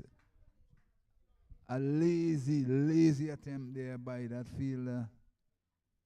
Trying to identify him. Push it into the air, should have been moving a little quicker, and certainly would have taken an easy catch. Yes. So, Kirsten Murray off the mark with 1, 74 for 5. Redwood in. This one really spun across him, and he stayed anchored in his crease rather than push out with the front leg. Stayed anchored, and the ball struck the outer portion of the bat and went out that area between backward point and second slip, who ran away and picked it up quite nicely. Oh my goodness, here it is again. Should have been taken outside the off stump, and it's going close to the boundary. They have 1, they have 2, and that's all they'll have. Certainly should have had 3 runs there. Mr. Hyde, it doesn't appear to me that Abraham is comfortable with Redwood. He's either halfway forward or he's not playing forward. He's in no man's land. He's in no man's land. And all, to me, and from my vantage point, all of his shots look risky. But he should have been taken again. Yeah. Redwood in. Flighted and... my goodness. This man is living a charmed life. I'll get to the shot in a while. Looking to sweep Redwood from middle stump, flighty delivery. There's a man stationed on mid wicket. He took the top edge of the bat and flew over the slips. He's really living a charm life, and he moves off the dreaded 13. He's up to 15, and the total up to 78. 78 for the loss of 5. Living a charmed life, and fortune favors the brave. Oh, of course. In this type of game, it does, huh? Sometimes these things we tend to say luck seem to run out with you because about 3 chances he already had, And the Jamaicans are probably do not want to get him out. They're concentrating on the other end. They don't want to get him out. No, they're concentrating on trying to dismiss the other batsman who is costing Maurice and one, and he should have been taken also. But the catching is not of the very best, to be very, very honest with you. And the Windwards could have been, who knows, may have been dismissed by now. No, the way things are happening. But they're not catching properly at all, and as you said, is the worst you have seen Clark bowl with level of consistency. He's been inconsistent, but he's still taking a wicket. Or gifted a wicket. Clark in to Murray, this one wide outside the off stump. And there's additional to the total 79 for 5. So going back to what I was saying to you, 8 is what is known as the wobble. 69 is what is known as upside down. Okay. They have different words for these things in different Caribbean islands. Clark in. This one online bowling to the left hand, Costin Murray, and the total remains 78 for the loss, 79 for the loss of 5. So they have so many different names, for the different numbers once bingo is involved at any level. As we see Clark in short of a length looking to pull half-hearted appeal by wicketkeeper Williams. Umpire wasn't interested, and the total remains 79 for 5. But has bingo gone out? Because I can't tell as if anybody spoke about bingo in this country. I will be frank with you. I have never had an interest in bingo. I've never been around bingo, and I can't update you on it.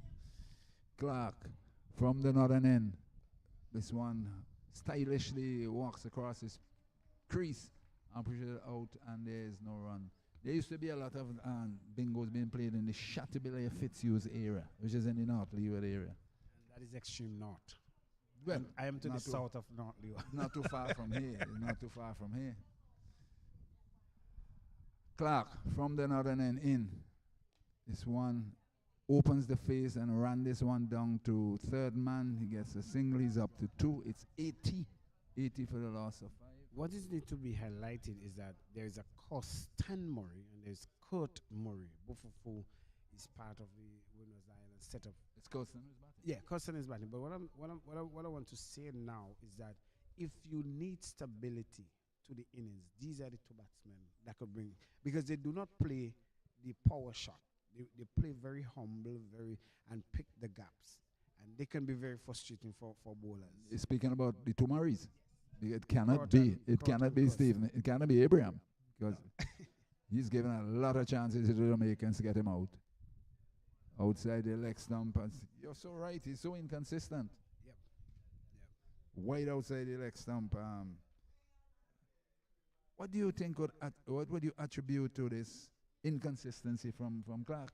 Yeah, the condition in itself may not be suiting for him in terms of he's a medium pace bowler. He got couple ball on the line, but it is not a wicket that has pace. Most of the wickets he played on, mostly in Kingston, they are 2 wickets. So his medium pace will appear as if he's seaming that ball up. And I remember reiterating that he has a delivery that skids on. You saw a couple of it that pitched off good length and shoot off. You understand?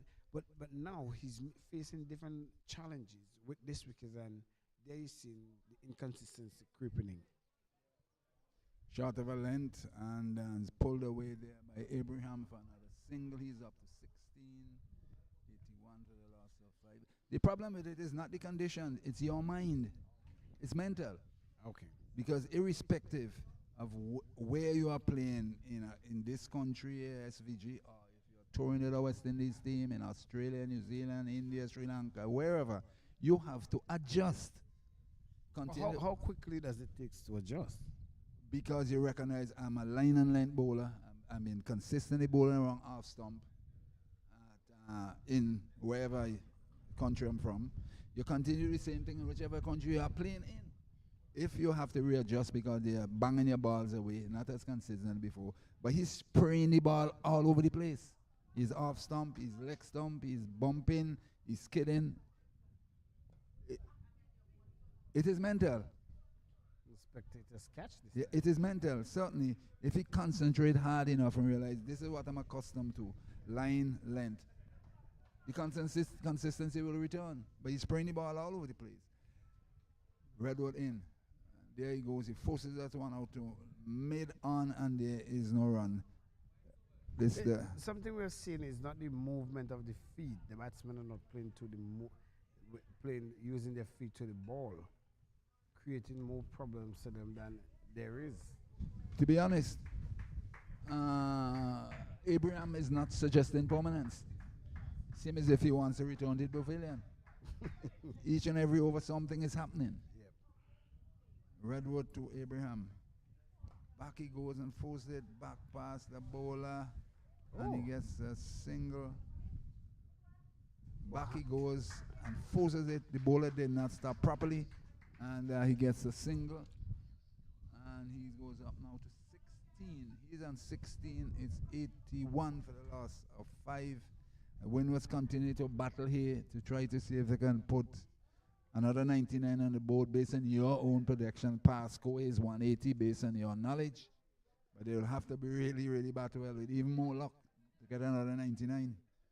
81 for the loss of 5. Redwood in the leg spinner. Forward defensive goes Kirsten Murray. There is no run. And I think the Windward should be happy. Kirsten Murray, the left hand, the ball coming into him. He should try and steady as long as possible. What if he stays and wicket falls around him? Well, we X1, they are looking for a second one, but they've changed their mind. He goes up to 382 for the loss of 5, 82 for the loss of 5. Yeah, the point is, the way this individual is batting, Mr. Abraham, it appears to us that he can be dismissed at any time. He has gotten about 3 or 4 chances already. But he's a strong lad. He has a very strong upper body, so it appears as well that he can hit the ball very far. You can only hit what you see. Well, because he's playing the balls, I do not think he's in the right position to play them, and he's creating the opportunities for Jamaica to have him dismissed. But they are not taking their chances. So maybe he will ride his luck. Who knows? What can happen? Very well happen in the future. Well, he's 19 from 27. He is 19? Yep. From 27. So is this Clark still? No, he's a new bowler. Yep. James come back, opening bowler. So let's see how he's going to perform in his second spell. James from the northern end. Hot sunshine here. It's not any sun just peeping out. It's hot sun this time. It's really Thank you very much for saying. Definitely hot sun. Can feel the heat, so whatever little dampness was on the field is certainly being dried up. James into bowl to Murray. Oh, that's a very good delivery. Just on outside the off stump, as they tend to say, the fourth stump. He had to play it. He played at it, missed, taken cleanly by the keeper, and there's no run. Interestingly enough, now the ball is much older. We are seeing the first slip in. Yeah, and I will tell you this now. If whatever batting remains for the Windward Islands, they should be able now to stay at the crease. There is the demon is out except for the spin. If there's a spinner that is spinning the ball, then that is what you have to negotiate. But in terms of pace and whatever, you will not really get that into the chat now. This one driven to extra cover, no run. And clearly, knowing that Murray likes to occupy the crease along with his brother, it will be much, much easier to get up to that total 180 that we spoke of, 190, 200. Psychologically, those are things that they should be aiming at, and quickly get past the psychological 100 mark. James from the northern end in. Driven sweetly through the covers there by Murray. You're going to get at least 2. Let's see what happens. 1, 2, And I believe from where we are, it appears if it has crossed the line. It does appear to us. The umpire is waving, asking the fielder what it is, but it appears to us to be a boundary. Yes, it is a boundary. Yeah, no signals. It's an excellent shot. And Maury, rarity of aggression, I've got volley for that shot. But it was there to be hit, though. Yes, it was in the slot. It was wide, it gave him the room, and he spanked it to the boundary. Despite the damp of the outfield and that's getting drier and harder, enough wasn't it to cross the boundary line and goes up to 4. He goes up now to 7, I think, 9? 7, he's up to 7. And his partner, Abraham, on 19. 86, I think it is, look like to me. 88, in. This one on that off stump, and he defended quite nicely, bowling wrong the wicket. That's James, 89 for the loss of 5, and Windward slowly but surely trying to claw their way out and batting his partnership. It is partnership. They need to continue to collaborate with each other and say, hey, let us bat. We have a number of hours to bat. Let us stay as long as possible and position our team much better than we are at the present moment. Yeah, and that's the thing for the non-striker. You look at what the striker is not doing, what he's doing, and could be corrected, and you go to him and say, listen, maybe you're coming across too early, maybe you're staying back too late, maybe you're coming forward too late, you know. So these are the things the non-striker is there for, not only to await a run. Yeah. So that is what the partnership should be all about. But if your partner says to you, you are playing shots down there and you're getting away, what sort of resent what you're saying? How do you respond? Well, the thing is, if you're getting away, that's what you want. So you're trying to tell me what I should be doing, and you're doing the opposite. But I'm getting away with it. In James, it's one on the body, tickles the way, should get 2 here. Quick runners, they certainly should have had 2 there. There's no 2 ways about it. You really should have had 2 runs there. He's going to his right slowly, and they were already completed the run before he even got close to the ball. But I don't know. They said only 1, and they remain where they are. So he goes up now to 8. No, is he 8? He's on 8, 89 for the loss of 5, 89 for 5. Windward Islands are battling here against the Jamaicans. They're their own downfall in relation to the number of catches that have been spilled. We are seeing some very inconsistent bowling from Clark. Vogo, he bowled well until he seemed to have tired a bit. So generally, the outfield has not been on tip-top. Now, Redwood will continue from the southern end. In to Murray. Murray forward and to the right of the bowler. Don't think he got a hand to it. But airborne for some time. But he survives, as far as the Windwards are concerned. Redwood, the man creating problems for the batters. In. Hits this one into the air. He could be on his way here, up into the air, too long on, and he's on his way. Totally uncalled for. But Redwood is creating problems because once you flight these deliveries to our Windward's batsmen, they are running themselves into problem. Murray goes for 8. Caught off the bowling of Redwood, was picked up with 7 wickets. Windward Island slipped even further, 89 for 6. And again, it calls for concentration. Why at this time would you look to go big? Redwood is bowling well. Give him that. But then there was no need at all for that.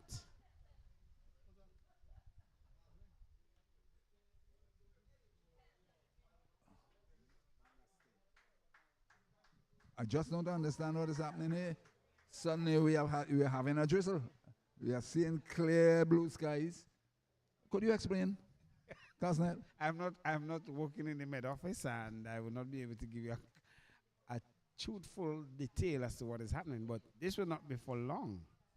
But what I'm saying, you are saying hot sun, skies are clear, blue skies, everything is in order. Suddenly we are having this faint drizzle. Yeah. Hitting the galvanized fairly hard above us. Well, as I said, that may be just But some it has dark, stopped. and it stopped. It's the dark clouds, and the ITFX camera crew is just giving us a great shot of that. And as I said, here goes back the sun again. You're in one of those areas, not To our viewers, this is old Vinci SVG, something that was said years ago. I came into the world and I heard it was being said, and I continue to repeat what was said. so The devil and the wife is fighting for the ham bone. Yeah, but as you see, Cumberland, in it's all its beauty there. Palm trees taking a tussle, just a slight Well, tussle. we are in well, St. Vincent generally is an agricultural country, and with the start of rains that we've been having, the entire area is green, Yep. which is a good sign for us, and certainly is not the area immediately around that they do plant food. Maybe you go up in your village, have Yeah. a lot of greenery up there, certainly will have the root crops Yep. and the vegetables and so on and so forth. You're having a little water break at the moment at 89 for 6, and the Windward Islands in all sorts of problems here. Problems that could have been averted had they applied themselves much better. But credit to the Jamaicans on one hand, and discredit to them on the other hand. In light of the fact they have 6 wickets, but they've not been catching and feeling good. So it's 50-50. Yeah. Had they been catching good, probably Windward Islands would have been dismissed by now. Yep. But And had Windward Islands had Apply better shot themselves. selection, right, better shot selection, they would have been in a better position. of course. So it goes back. I always say that the young batsmen, mental. I keep saying it. Look at the scoreboard. You see where your team is, where we are. Shouldn't we look? We have another 20 overs to go, 30 overs to go. Let us bat it regardless of what. Batting could only become easier once you're steady. You can only make runs on the field. You can't make it off. So, that mental toughness to grind it out and say, hey, look, whether I ended up with a 40 off 92 balls, it doesn't matter. I am here. And the total would improve, because if you stay as a sheet anchor on one end, you will allow the others to try and see if they can score a little faster than you are. Concentration, I keep saying that.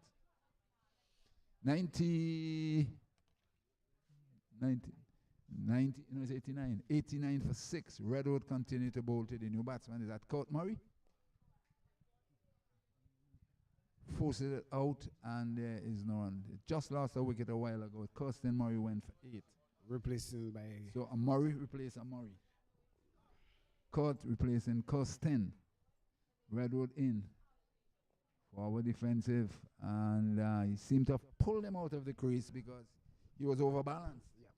And we saw that back leg being dragged out of the crease. But he survived. Redwood in. Wow, that one flighted, nicely flighted.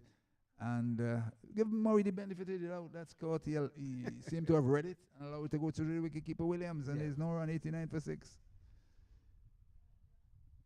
Redwood, the leg spinner. Lost his line temporarily on the leg stump, and he waited in it and flicked it around to the man at shortish, long leg, if you want to call it that. The end of a successful over. Windward Islands having been inserted the bat here at the Cumberland playing field against Jamaica.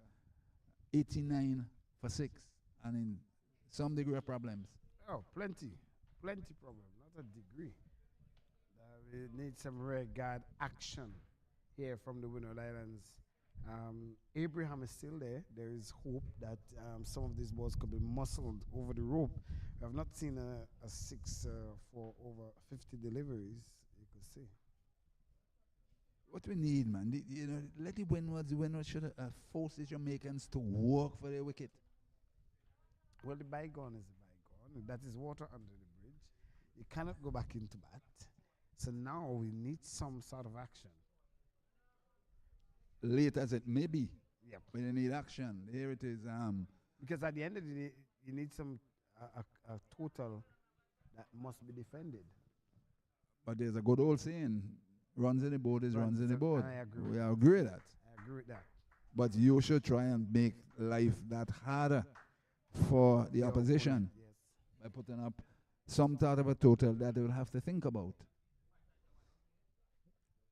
James in outside the off stump through to the keeper, and there is no run because there's a good old thing they call scoreboard pressure. Yep.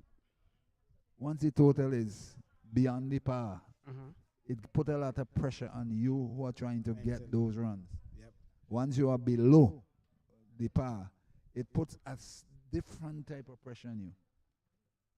You can easily become lackadaisical. Oh, that's no big runs, man. We'll get it. And then you put the pressure on yourself. So it's a two-way type of thing, but the more runs on the board is far better for you, and you create the doubt in the opposition's mind.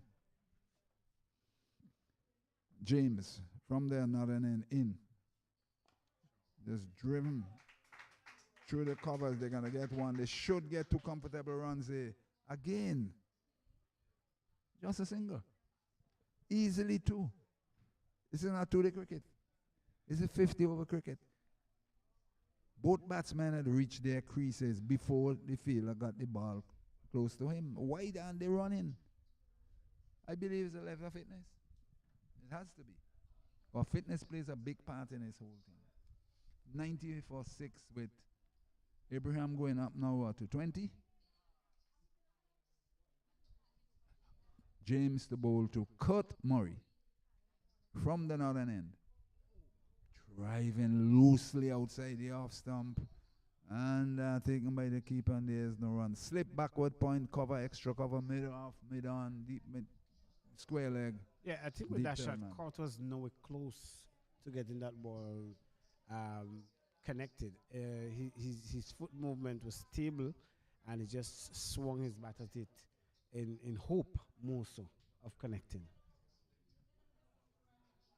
Well, James, continue. From this, the northern end. In. Outside the off stump, similar delivery, similar shot. Not to the pitch. True to the keeper, and there's no run. For some of our local listeners who are viewing, it's really the Chateaubriand end. Yep, it is. You know? Spring Village, not too far away from here, your hometown. Home village, if you want to call it that. Beautiful village. One of the best in Spring Village. A fisherman never says anything about his fish. Never says it's rot. It's always good, but it's a beautiful village. Oh, of course. I love the Spring Village area. It's enclosed in game for the third time. Third time he played it and missed. And the only thing can happen, he can nick it. That's the only thing I figure that can happen. Well, I'm wondering if he wants to nick it. That is what I'm wondering now, because it's 3 consecutive time, and he's just not making any adjustment to come off the strike, put back Abraham on strike. So clearly. Another village that I love in this area is the Rose Hall area. Very cool. Very nice. Very, very nice area. James, from then on in. This time, the 4th time now he played it, he got the outer portion of the bat. He connected for the first time in 4 deliveries, and he got a single. So Kurt Murray's off the mark. It's 92 for a loss of 6 at the end of that over. A missing ball type of over there we've seen from James to Murray, Kurt Murray.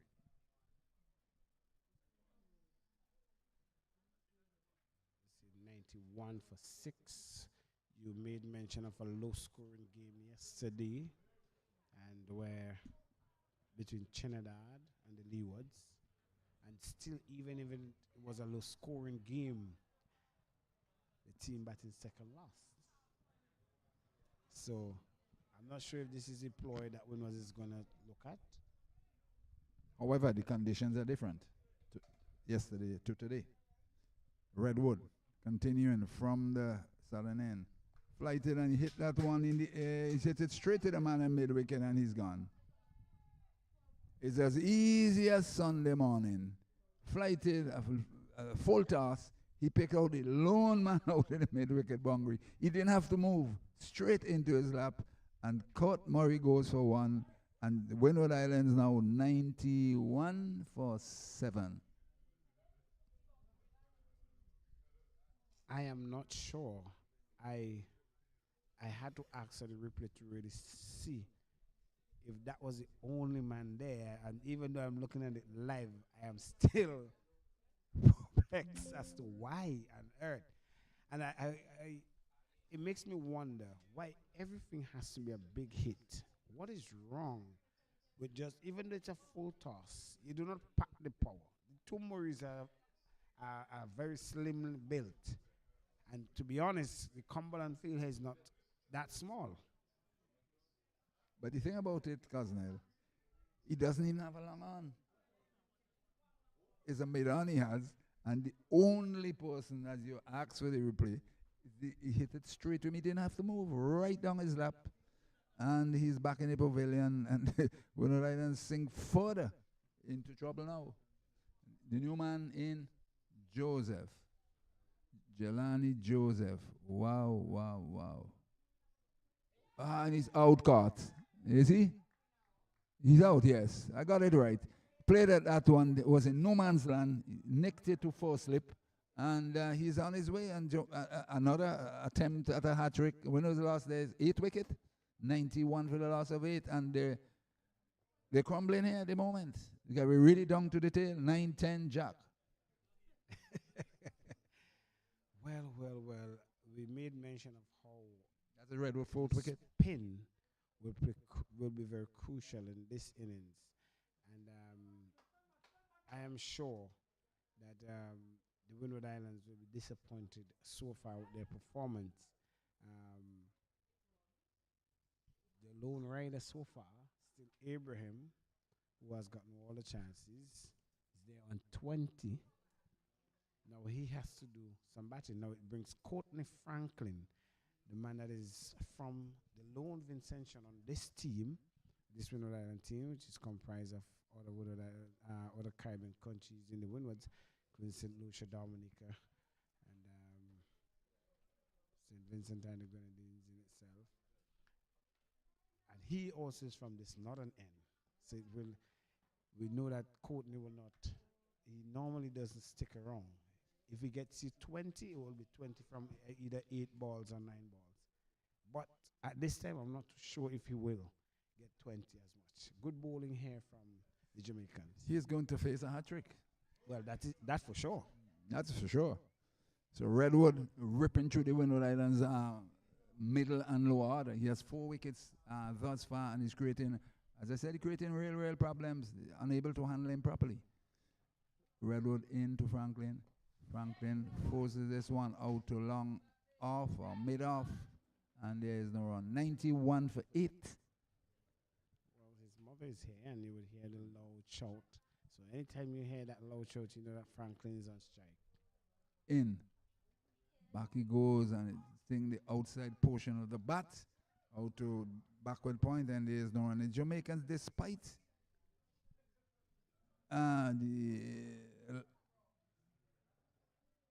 the inability to catch properly, they still have the winners in real problems. 91 for 8. Oh, that one spun across Courtney Franklin through to the keeper, and there is no run. You know, I've given a very interesting story about him after the over. 91 for 8. As we look at Redwood to bowl to Courtney Franklin, this one on his body turning into him, and he tickles it out. He pushes this one out to mid wicket. And it's the end of the over, I think it is, yes, 91 for 8. And the local boy, as we would say, from Shatterbell, Pittibodell area. You know, I first spotted him at the kiddies cricket program that we had. He went to the Shatterbell primary school, Methodist school. And he said to us, myself and Bonnet, that he have to play for St. Vincent, whether it's football or cricket. I'm very determined. I have to play. And he worked very hard. Work hard and hard and hard as you grow older. And he has played both for St. Vincent, both in football and cricket. Yes, a very interesting little fellow. But not only that, he plays basketball and he's into track. All around, yes, all around there. Very talented. Very talented young man. And he has been doing very well for St. Vincent and Grenadines in the football field. Yes, I'm saying he's played for St. Vincent, both defense. football and cricket. And he's a very interesting young man. So The it's good a thing question. about it is the support staff. He has a very strong support with his mom and his dad who. He's very determined since he Yes. was about 10 years of age. Yep. To be honest with you. James, from the northern end in. This one driven out to mid off and there is no run. Unfortunately, the kiddies program has stopped. Oh, Unfortunately. and But quite a lot of youngsters. Another one who's right now is in Paris. Okay. Handel Ruben. Oh, He was yes. first spotted Quick at at- kiddies cricket. Okay, but he's now fully into chat. Yeah, and he went on to play for St. Vincent at cricket too as well at the age group level. Oh, okay. But having gone to grammar school, having moved from the rural area and into grammar school, the attention, they forced him in the attention into athletics. I'll get back to that in. That one bubble out on the offside, looking to play horizontal shot, and there is no run. And because of grammar school realizing his talent as an athlete, he actually switched a bit. So he was actually running for his school and still playing cricket. But eventually got a scholarship, went abroad, considering athletics. He's in at the Paris Olympics. Oh, nice. Excellent. But see, the thing with it is unearthing talent at a very young age. Yes. And we have a lot in this country. Of course. Of course. In comes James. Outside the off stump, the keeper did not collect cleanly. Getting, I believe it will be a bye by the time the umpire signals. Yes, it is a bye. 92 for the loss of 8. And there are so many others from the rural areas particularly because with a lessening of the activities at night. I won't say absent. I don't think it's absent. Lessening of the activities. They find no time to play sport. Oh, of course. Of course. And it comes to the level of competitiveness. You always have that rivalry, whether it's family rivalry in terms of sports. One of your family member may make it to a certain level. And you want to go on to continue the legacy. And you want to be the best in your family course. and the best from that community. Of course. James to Franklin. Franklin edges that one. Is there a bomb ball or what? There's a half-hearted appeal. And it's not out according to the umpire. It seems to have a bomb appeal ball. of hope. Yes, a bomb ball. 92 for 8. Yes, we continue about the youngsters in the different areas. And we have seen many, especially in Chumuka as well, another neighboring community, who Emil Anthony, who he started. That was my very boy. Well. Very, very well. A very good fast bowler. Very disciplined. A very disciplined bowler. He always on time. And he actually leave the game per se. In goes James wide outside the off stump, and Franklin just fishing that one. He could only have edged it to the keeper. Ill advised, but a number 10. What do you expect? Yeah, and also what need to be highlighted is that Courtney's mom plays cricket as well. Her name is? Natasha. Oh, yeah. Yeah. Alias is Tasha. And she plays cricket as well. So she will be very familiar with some of the things that should and should not be done. Yeah, there's another young girl who went to the Rose Hall Primary School. Can't remember his name. Ambidextrous. Oh, okay. Bat and ball with both hands. Okay. Interesting. Left hand, right hand. Into Franklin. Franklin, this one driven square up the outside in his run. Can't remember her name. There's a few years ago. Right. Can bowl it left hand, can bowl it right hand, can bat left, can bat right. A talent that has gone down the drain. I It's need sad. to ask you this. It's sad. It's I've sad. been asking it wrong in different comebacks. Is it lawful for a player, whether male or female, to use both hands in the game? Yes, there's nothing wrong. Okay. That's to inform the umpires. Okay. Because I could remember when we had on the 15, we had a Grenadian who was bowling with his both hands.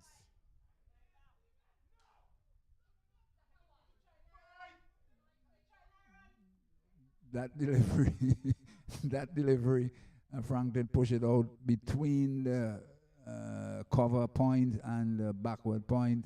He was calling for the single, which was there. The batsman was hesitant, yes, no, and you can hear the effects from his mom, his family, and to the right of us. Yep. Recognize he needs to get off the mark. Oh, and it is always 92 for 8. important. You want to always get off the mark because you don't want to go out back into the shed with a goal and egg, as we will call it here. So you have to be very careful, even though there's some hesitance in the running. You cannot get that frustration ahead of you. You still have to look for every opportunity. But apparently he recognizes that is Abraham recognizes probably the last ball of the over, and he wanted to strike. Oh, that kind of cricket is still. Well, that is apparently what happened because the over is finished. Franklin is number 10. I am in here, yes. I have what? From 32 deliveries. Yes, and I want the strike. But he's been living a charmed life, unfortunately, still to be there. So I don't believe in pinching it like that. There's too many overs to come. And Redwood has been giving him more problems than anything else, but he's fortunate to be there. Let's see, Redwood continues now to bowl. Wow, that one on his body, flicks it off, turns it off on the onside, and there is no run. Scoring seemed to have dried up. Oh, of course. It's 93. 93 for 8. Been in the Can they reach 90s, so 100? They can. Extras Would are they part- reach 100? Extras are part of cricket. Redwood into bowl to Abraham. And Abraham hits into the air over mid on. He's going to get one. They should come for a second one. The return comes in. 2 easy runs there, flighted. He lifted it deliberately over mid on because I said there's no long on, there's a mid on over his head. And he gets 2 runs and he moves up to 32. 22, move up to 22. Flighted again. Flicks into the air again.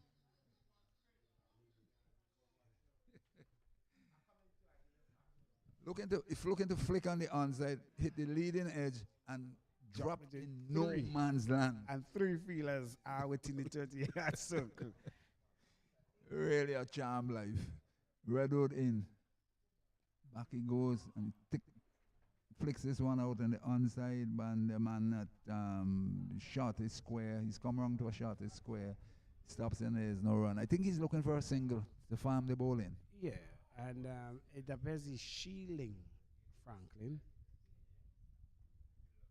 Opens the face and ran that one down to backward point. No run, 95 for the loss of 8. There's no time to shield. Try and get some runs. Speak to your partner. Give him the confidence to stay there with you. Redwood in. Well, my goodness. If that is the way of shielding, tell me what is.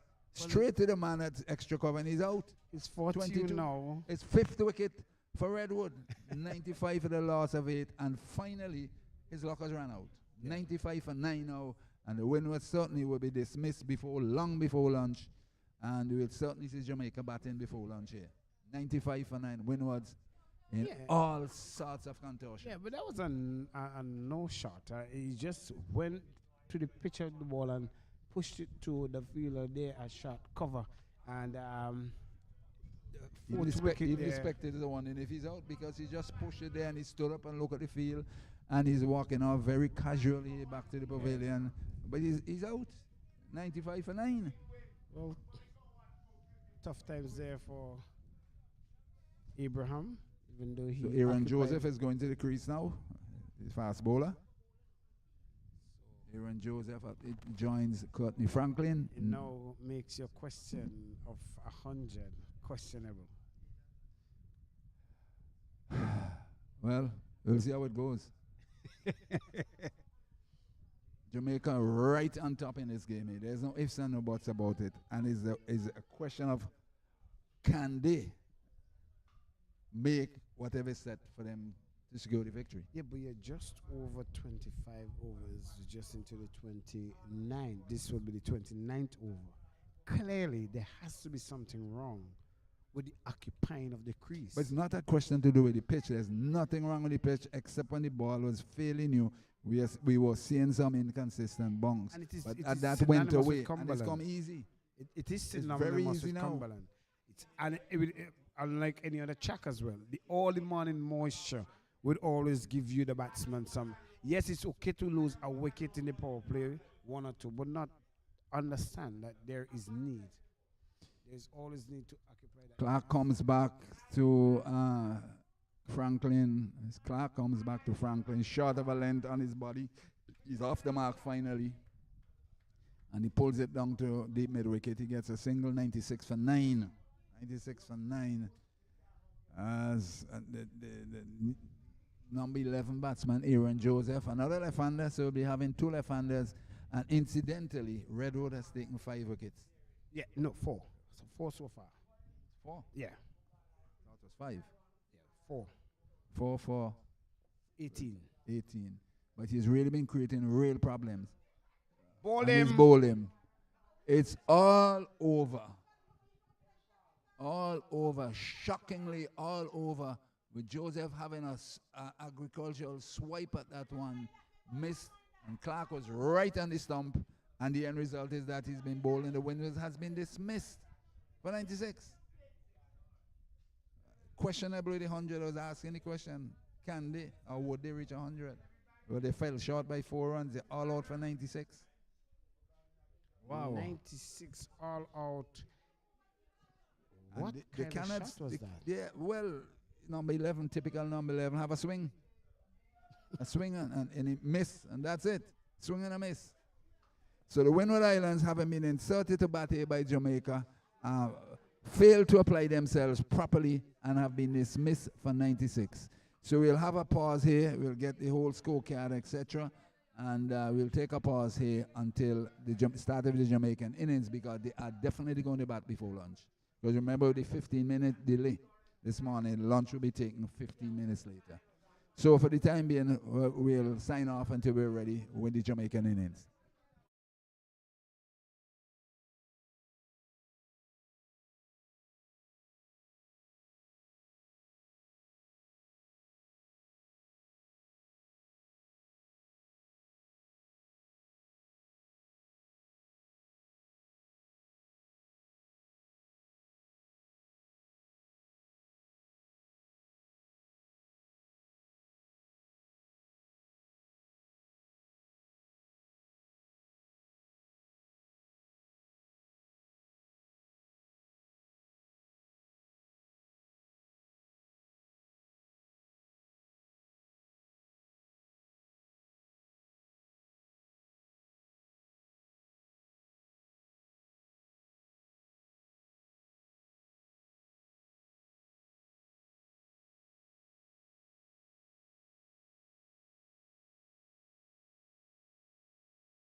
Warm welcome back here at the Cumberland playing field. It's 5 minutes after 12.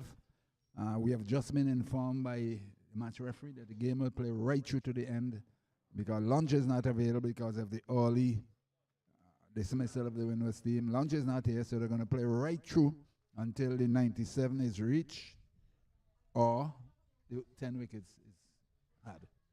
So that is the news from the umpires. The Windward Islands team is going out into the field. 96, Windward all out, 28.2 overs. We look at it, Aaron Joseph a duck, Costin Murray 8, Kurt Murray 1, Lee John 5, Raquel Sylvester a duck, Theo Edward 27, Courtney Franklin 1 not out, Stephen Pascal 8, Jelani Joseph a duck, Stephen Abraham 22, Orsino Fontaine 11, all out 96, 28.2 overs.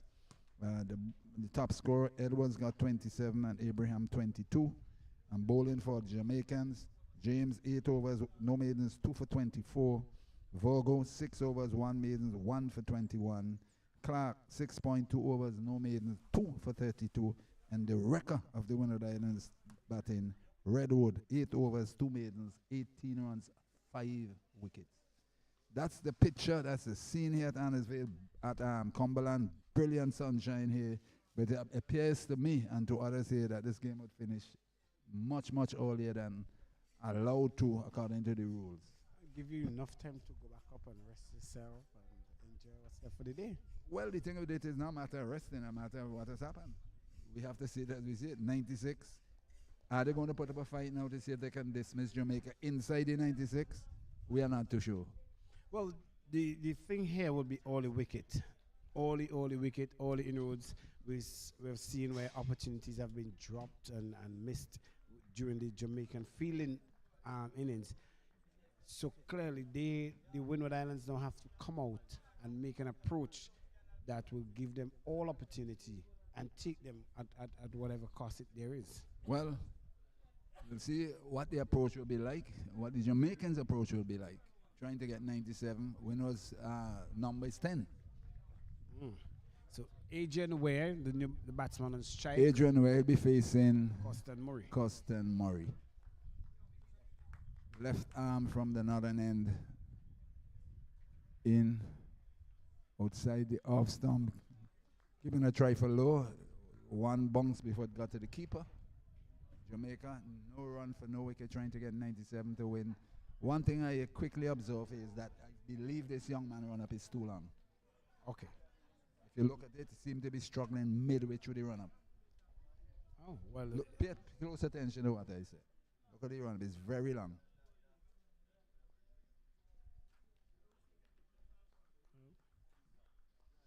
So, brilliant sunshine. He's running almost from the edge of the boundary. Really too long. Look at him carefully.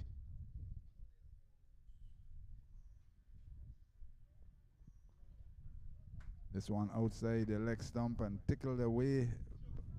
And it's 1 run to Ware and 1 without loss. Jamaica to the go, trying to get 97 for victory. As the Windward Islands under a lot of pressure here to try to restrict Jamaica under 96 because a lot of time they need to score less than 2 runs per over. That's what is allotted to them. And I would hazard a guess it will finish long before that. Well, it now brings the Vogo, Kevanje Vogo, on strike. So the left Fast bowler? Yes. Okay. Well, maybe he's that talented.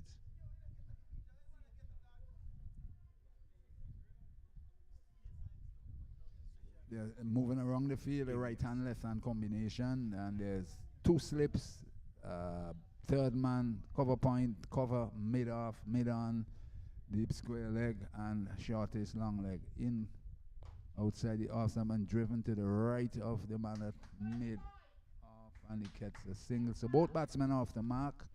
2 without loss into over number 1. 2 without loss. Windward Islands trying to get up, trying to restrict or dismiss the Jamaicans inside 96. It's not going to be easy based on what we see with the pitch because, as you said earlier, with your own knowledge of the conditions here, the pitch, etc., batting definitely will become easier. It will. And clearly, we've seen those two deliveries that batsman came off the mark with. Sweetly came on to the bat. They had no sort of demonic sight in it. So clearly, the aggression of Ware, because he's a very aggressive batsman, he will take it to the bowlers. I really do believe that. Murray from this and other end in. This was one that turned him around. Coming round the wicket, pitched just around off stump, and the angle took it away from him, and he squared him up and threw to the keeper. No run. Good delivery there by Murray. 2 without loss. Jamaica trying to get 97 for a victory here, and to put some points on the table. Yeah, that one came in with the angle, left arm angle, and straightened. So he caught Ware on falling forward a bit. So that's a good angle. But there will not be much of it from after the ball is bruised. Murray in. This one, as you quite rightly said, that's 4 runs. Pitched up, and he drove it sweetly to the right there of the man at mid-off, who should have stopped it. It went past him. He should have stopped it. Cardinal error to the boundary for Ware with a powerful off drive. 6 without loss. And when you have a very small score to defend, you have to stop those balls. Well, his brother's affair there, Kurt is the one who... Family affair. Yeah. Who erred in that one, but it was struck so fiercely. And got just reward.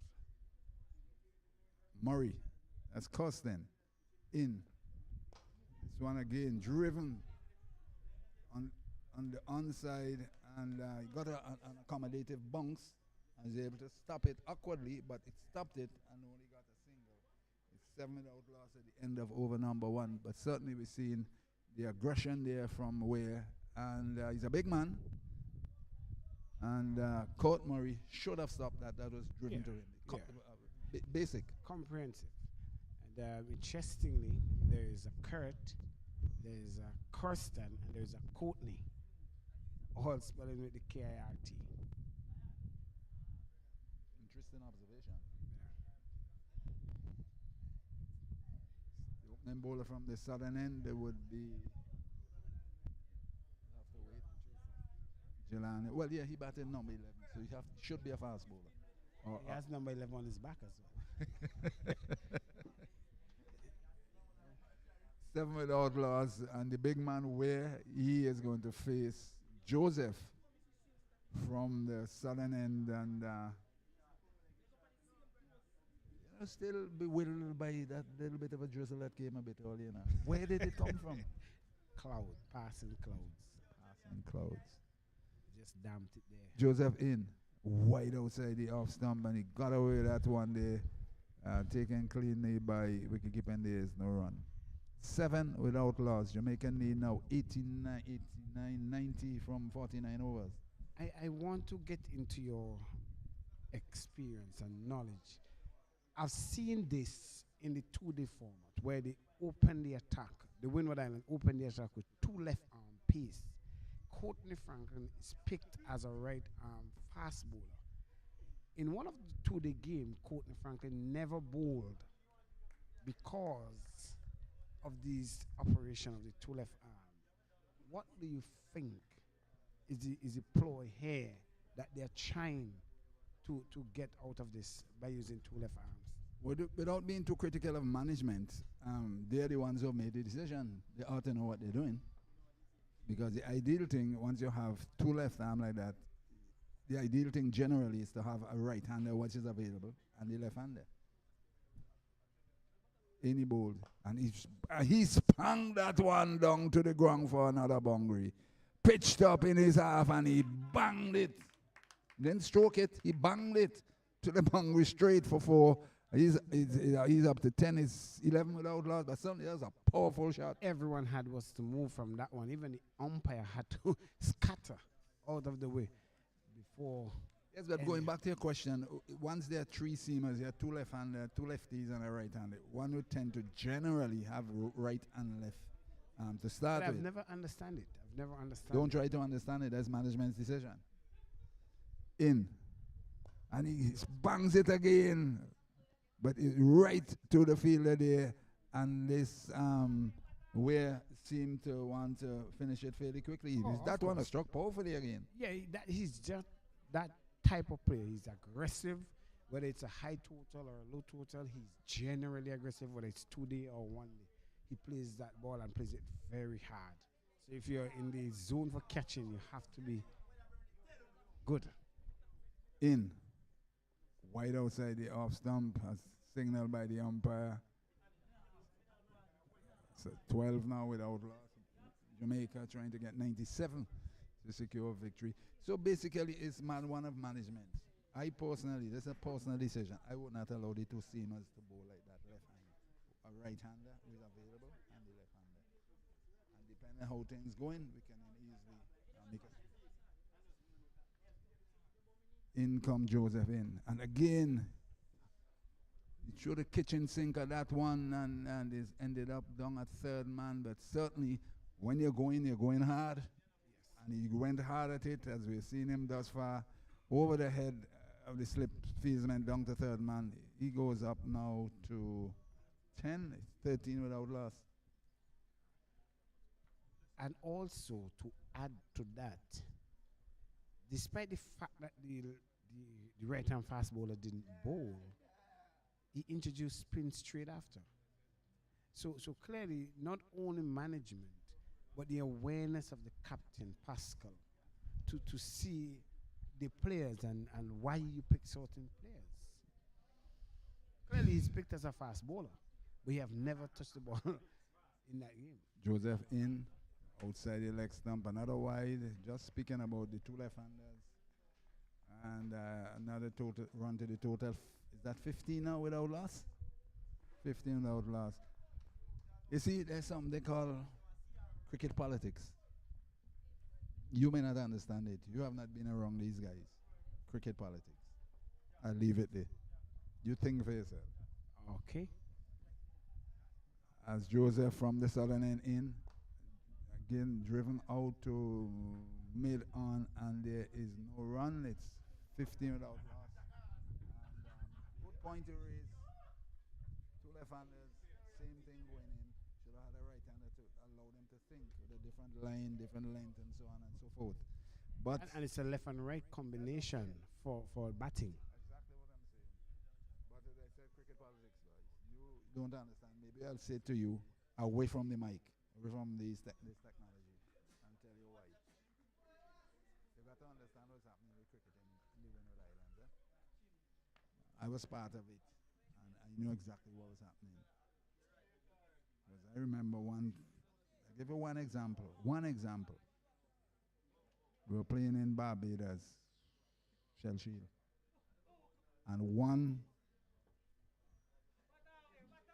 player from one of the countries, I'm going to call the names, said to his fellow batter out in the middle, after this delivery here from Murray, oh, that one was a short lifter. I saw him coming, and he dug it in, and the umpire is saying to him, that's one for the over. What is this thing with one for the over? Are you limiting the fast yes, bowlers? they are limited. Yeah. Yeah, they are limited.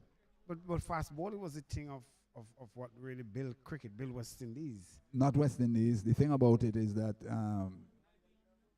the fast bowling has taken over the world. Right. Because people tend to blame it on the change of direction with it. But I'll get back to that. Two things I'll get back to you with. Murray in. And this we're looking to work that one on the onside. Seem to have come off the tie pad. And yes, it does. Definitely is a leg by. I said not too bad at all. Certainly came off the leg side. 16 without loss. Yes, going back. So one player called out to the persons who were batting. One from St. Vincent. The other one from St. Lucia. And that Dominican was saying in patois to run him out. The cricket politics.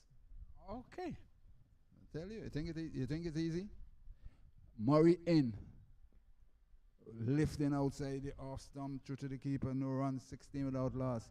So the Dominican was saying to the other Dominican, run out the Vincentian. Okay. And you know who told us what they were saying? Because they were speaking in patois at St. Lucian. Okay. Should I say more? No. Okay. I know people are listening. They was wondering if it's some story I'm making. It's not a make-up, it's a fact. Okay. And when we eventually got to find out what happened, it was big bacchanal in the camp in the night. Okay. As Murray in, outside the off stump and through to the keeper, no run, because a lot of heated discussion in the hotel that night. Yeah. And the person who sent out the message, they ran into the room, they couldn't take us, because when we realized we are one team, and should be focusing on one thing, you are saying to run out somebody from another island. This is the reality of life. Well, I want to give an observation as well. We notice that Maury is running in very hard and he's trying to give his everything. His run up is too long. What will happen? He will be he'll get fatigued very quick. Outside the off stump. Because this is hot hot out sun. on the offside and there is no run, 16 without loss. But if you notice again, I ask you to look at his ball and run up good, he's stuttering. So if you take out that stuttering out of his run up and shorten his run, he will have a greater momentum running in and have more effect rather than this long run. And he's going to tire fairly quickly. Yeah, look at it carefully what I'm saying. See where he is stuttering. Sit. In. Outside the off stump again. Good line, good length. Defended well. At the end of the over, 60 without loss. But these are the things the coaches need to spot.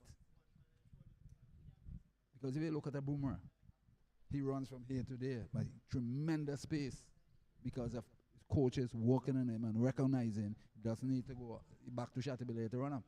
He can take it from Springways and come in. And very effective. That is what I have spotted early, and that's what they should work on. You don't have to agree with me, but that's what I observe. Courtney Franklin should have been bowling from whichever end you choose and give him a spell. Like you don't have a left hand. You do not have a left hand in your team. You have to go to the two right-handers.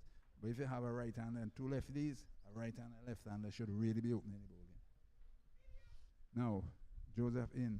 And my goodness, he hammered that one again. They're going to get some runs here. One.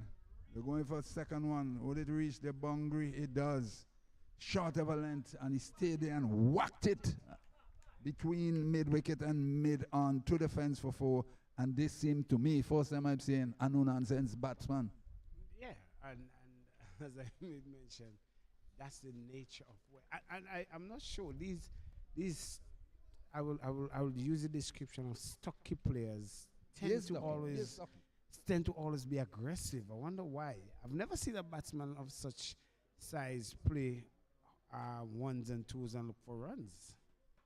They always go high and hard over the rope. Joseph from the southern end in. Outside the off stump, that one wide, and we see we're throwing the kitchen sink at it. Had he connected or somewhere to reach into Cumberland Bay. Somewhere close by. To really throw it at that one, addition to the total, and certainly he reminds me very much of maybe you were too young for it, an Englishman by the name of Colin Milburn, a devastating opening batsman. Stockley, similar. And he used to hit that ball real hard. Joseph in. Beaten. Beautiful deliveries there. A slow delivery. Caught him for pace. Caught him for length and line. He completely beaten through to the keeper, and there is no run. Colin Milburn open against the like of Wes Hall and Charlie Griffith, and he was a devastating batsman. To be honest with you, he reminds me very much of him. That was nowhere. You were nowhere wrong. You weren't wrong. But the history is there. Yep. The books are there for you to read. Joseph in. Again, another slow delivery, and caught him as he went fishing for it, feeling for it, missed completely, and through to the keeper, and there's no run. This is some intelligent bowling from Joseph. Yes, it is. It is. He has now slowed it up than what Costin Murray is doing. We realized that the first delivery was a bit too full, and he got spanked for 4. But ever since he have held it back and slowed it up, and the slow nature of the track is really what it's Joseph in. This time he waits on him, and this one Defended it quite nicely out to short his extra cover, and there is no run. The total up to 20 without loss. And Ware seems to be a man in a hurry. Oh, of course. Another Because 77. yeah, but recognizing that we're playing right through until whenever lunch reaches, you don't want everybody to be here until the The long lunch hours. is out, is already here, but where will have other plans? And he's out caught behind, having a big swing at that one. I think again the pace, the variety has created this problem. He played at it before the ball actually got there, and he nicked it and it's taken cleanly by the wicketkeeper. And Jamaica have lost their first wicket at 20. 20 for the loss of one. With Weir being dismissed for about 10, thereabout. We'll get this going in a little while, but certainly Jamaica have lost one wicket, and it's 20 for the loss of one. 76 needed to win on 9 wickets. I'm not counting overs because if they're going to get there, they will get there long before it. And if Windward had to dismiss them, they'll dismiss them long before it as well. Oh, of course. So Windward's trying to pull themselves back into the game here now, having taken one wicket. One sometimes leads to 2. Yeah, and that's the thing we have seen in this tournament. Once there's a partnership and a wicket is taken, there's a cluster of wickets that normally falls and create that panic in the camps. I don't think they should panic in this situation. It's not 196. It's just 96. So it's a matter again, the mentality, Just 96 can be problematic. But it's up to you, the batsmen, the players who are going into bat, to recognize it isn't much runs. Let us sit down here and bat as long as possible because there's no rush. So they say we have to score at 5, 6.5, 8.2 over. It's easy going. It's under 2 and over. Jordan Johnson, the new batsman, right away. Well, Jordan shows straight his away. Intent. The intent is there, pitched up, and he banged it down. He didn't connect as well as Weir, and they get 2 runs. End of the over, 22 for the loss of 1. And Jamaica the batsmen so far seem to be in a hurry. They want to get out of Cumberland fairly quickly. Of course. They've been playing the quicker they get to win this game, it give them enough rest. There's also rest tomorrow, yes, but the extra time to rest and recuperate. And besides that, if it comes down where teams are tied at the end, the run rate, tied up. Because remember, they've lost their game yesterday, so they would want a good net run rate.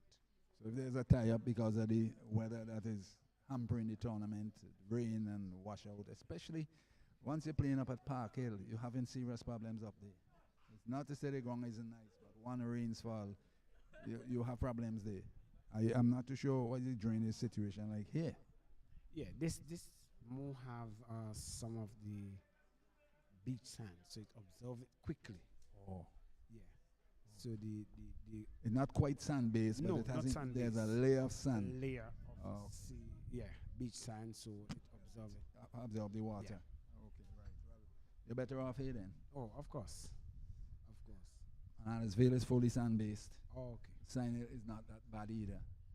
As we see Murray from this another end defended well by the new man. That's Vogue, the big man. Yep. How often do you see a fast ball open the bat? Well, I can't tell the last time I saw that. I remember the last I could recall is Shane Watson. He used to open at one point the bowling and still open the batting for Australia.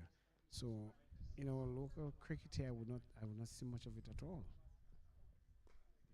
Delivery pushes out. There could be a run out if he connects. Oh my God. Had he hit, certainly he would have been on his way. Oh, of course. There's no, even from our distance here, they go for a very sharp single. Could have been suicidal. And Vogo survives 23 for the loss of 1. Had he hit, Johnson certainly would have been on his way back to the pavilion. 23 for 1. Near miss there for Jamaica. But even his backing up as a non-striker, he wasn't looking as if he wanted to get a run. The thing about the basic things about calling and running partnerships, 3 things. Listen, yes, no weight. Basic. No weight. Basic. In. Oh my goodness. Looking to hit that one somewhere in the road. But how confusing can yes, no, wait be? No, loud. Okay. If I say no and you decide to come, your fault. If I say yes and you do the other thing, your fault. You should be listening. Batting is about partnership. But it also comes Wait, down to who makes the call. No, but the basic thing, once the ball is in front of the batter, is the striker's call. Right. Once it's behind the batter, is the non-striker's. Oh, okay. In. And hit this one down to deep square leg. On the leg stump, his head in the air, and he just threw his bat at it, and it ended up hitting the inner portion of the back. Bat down to that area, got a single 24 for 1. So there's some basic things that ought to be taught at a very young age.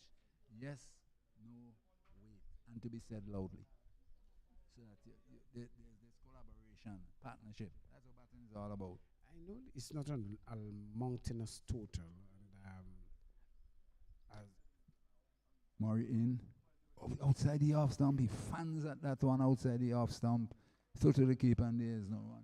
Total remains 24 for the loss of 1. The big man himself, he's gone caught behind of Joseph. That is where? 24 for 1, 73 needed. So it's a question of 9 or 73.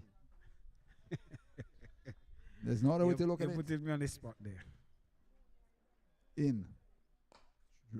Pushed out on the offside to straightest extra cover, and they will run the end of the over 24 for 1. Yes, I was going to ask you, since it's not a big total, what do you do? Do you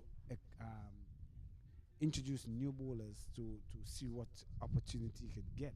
Because you still have a lot of bowlers. Spin is the dominant factor here, and you're still exploiting your pace. At what point do you introduce the spin or change the bowling? It depends on how the situation is going with the batting team. Because if the bowlers are bowling very well, wickets are being taken fairly regular, you don't have to really change them. If things are settling, you have to make some serious bowling changes quickly. If things are not going. Rate is 4.8. I don't bother about the run rate. It's if they are batting at 50 for 1, you have to change the bowling. One edged outside the off stump, edged down to third man. Another single is 26 now for the loss of 1. So it's a question of how you, the leader, the captain, sees things. And that's why I keep saying we lack students of the game. If we have people who really, as we will say, get a degree in cricket knowledge in for our defensive, out to extra cover, no runs. So if you are well versed about the game, trying to learn from a young age, you'll have that knowledge and you'll know in given situations how to operate. But the problem you face with a lot of these players is seemingly lack game awareness. Seemingly. Because I looked at the game yesterday and I think that was seriously absent. Joseph in. Good line, good length. Back to the bowler, and there's no run. Yes, yeah, so but you said if the team is at 50 for 1, using a rough example. But if the batsman realizes, okay, we don't have much runs, we have all day, I'll just wear you out in the sun. What do you do as a captain? You have to create opportunity. That's why you have extra bowlers, other bowlers. Right. So you have to know when to change. At your point, you have to read the game. It depends on where they are. In. This one on the middle stump, tucks away out on the onside, and another single. And 27 for 1. You see the thing about it? We had playing for the local club, Ratcliffe. We had an individual. He was asked to do a job in the 30 over in those days. And that is to bat out the first 10 without getting out. It didn't matter what the score was. We had a plan. So the other batsman, who incidentally was Lance John, in, and he hits this one powerfully down to the boundary for 4. He jumped at that one and he banged it past mid-off for four. Really, really good shot, premeditated. And he sails to the boundary for 4:30 for the loss of one. So incidentally, Lance John was the opening batsman and he could have scored quickly. And the other individual by the name of Leslie Jack, he just stayed out there and frustrated the opposition. So by the time he's out, by the time they look to change around the bowling, as you asked, no wicket is down and then had a full charge. So Joseph, after that spanking shot there from Johnson, got it again into the air. He's going to get away. They're going to fall in no man's land. Should be 2 easy runs, but he is being sent back by Vogo. The end of the over, 31 for 1. And we see the aggression from Johnson continuing from where we left off. Oh, of course. They will clearly take a liking to these left arm bowlers, especially Johnson with that ball coming into him.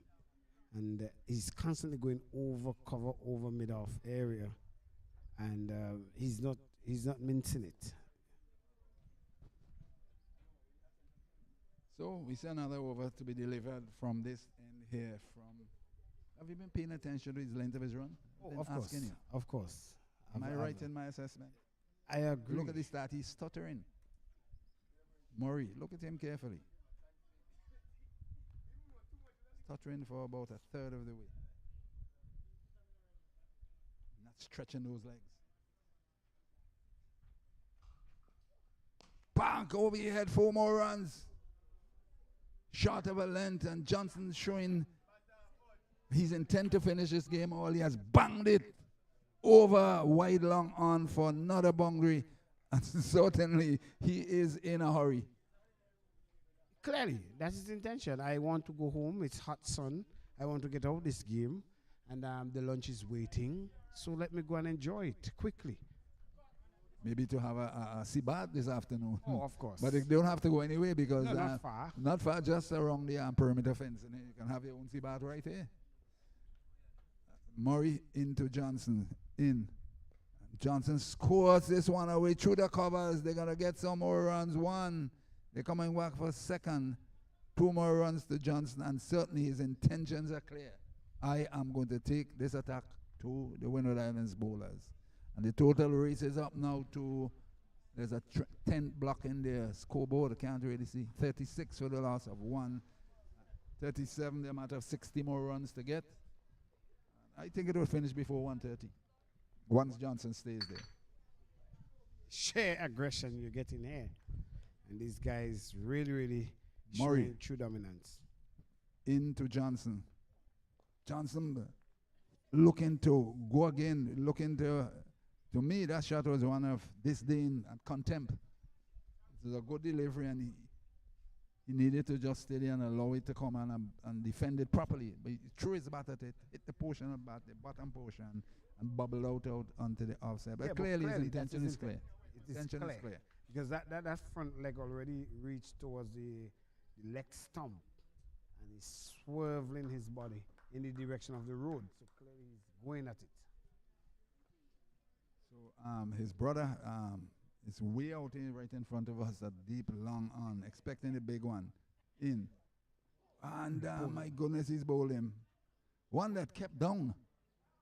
It was just around middle leg, and he looking to play a shot. It kept down on him and went right onto the bat, struck his pad and into the stumps, and he's got his revenge. And it's 30 for the loss of 2. Jamaica have lost their 2nd wicket. 30 for 2. 36. Apparently, see what happened. That tent has gone right where you cannot really see the scoreboard properly. So they have lost their 2nd wickets. Jamaica need another 61 with 8 wickets intact. And a good blow struck there by Murray. Yeah, as a matter of fact. The aggressive. And looking at the replay, you see that we see the batsman there was actually batting way off of the leg stump. And when that ball came in at the angle, he was nowhere. He was found wanting. I think his intention was clear, though. Play shots and win the game quickly. But he perished. And as I said, it's not 196. It's the matter 96. So each and every run makes life a little easier for the Jamaicans. 60 to get, 8 wickets intact. Have gone 2, has gone out, but 8 more wickets to get. well, the number is 8. The other number for Jamaica is 60. So it's moved from 97 to 60 and from 10 to 8. If one use a ratio, you can see Jamaica should get home comfortably. Should. And use the operative word. And cricketing, knowing cricket, it could be a game of glorious. Windwards can chip away. You saw 2 bowlers almost getting hat tricks. This kind of thing that can happen in this glorious game of cricket.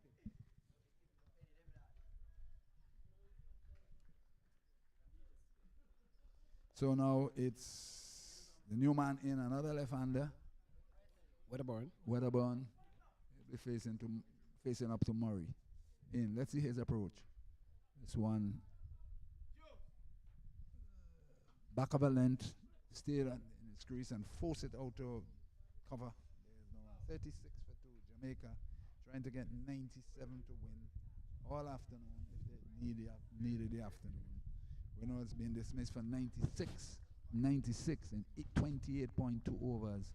Edwards top scored with 27. Abraham got 22. And the pick of the bowlers, Redwood, Tamari Redwood, 5 for 18 from 8 overs, 2 maiden.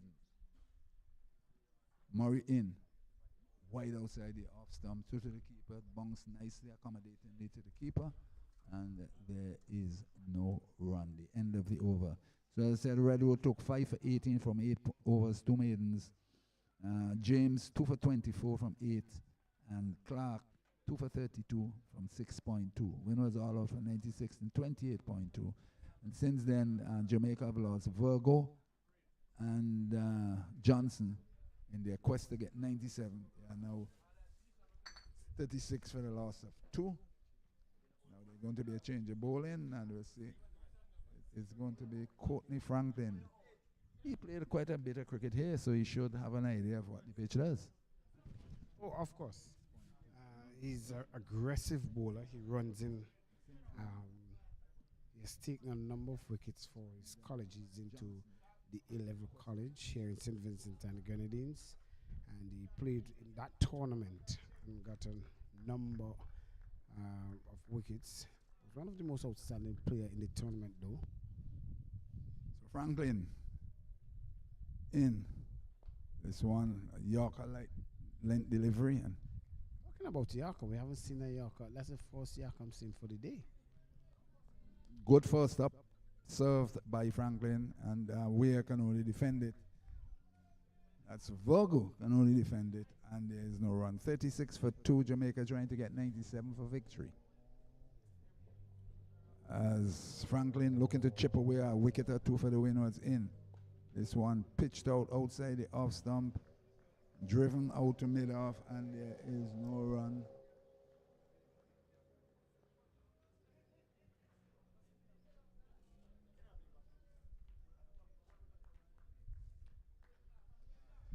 So there's no slip. If it snicks, easily run away for 4. No slips at all. As Franklin from the northern end in, outside the off stump, a slow delivery, played too early, hit the inside edge and bobble back to Franklin, no run. So there's a deep third man, there's a backward point, there's a cover, there's an extra cover, mid-off, mid-on, mid-wicket, deep square leg. Conventional field. Courtney Franklin, man from Petit Baudel, in, driven, and they're going to get a single, driven to the right of cover, half stop, and they went through for a sharp single, comfortably taken, 37 for the loss of 2, with Virgo moving on now to Virgo is on 2. Virgo's on 4. Yeah, it's a little difficult seeing the numbers, but be as it may, we will get things right. Franklin from the southern end, or the Kingston area end, in. This one's striking him there, but certainly there's bat and pad. I certainly hear that second song there. Yeah, what I like about the bowling so far, Franklin, yes, coming to the attack, held his line and length all up, full length delivery in the area of that Yaka length delivery, and clearly he's not giving away anything so far. Just one run so far of the over. Been keeping it at full length. In he comes. This one shorter.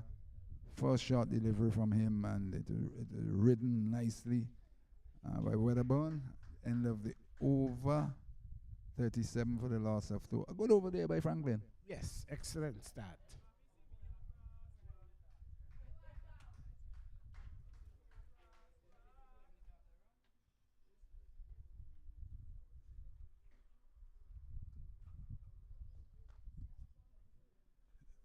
Fast bowler. Murray is going to continue. The batsman had a mid-wicket conference. What do you think they can be thinking about, speaking about? Well, it's hot out here, you know, and 96. 96 degrees in the shade?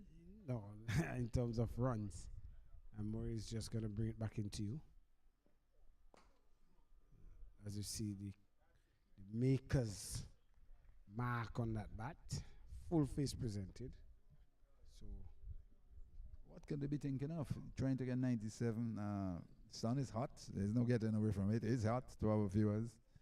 As the Windies striving to dismiss them quickly and try and get out of the sun. So Jamaica trying to score the runs even quicker. well, who wins this battle? It's quite intriguing to know. Murray from the northern end. In. Good line, good length. Back to the bowler, no run. And one of the good things about this facility here is that the sea is very close.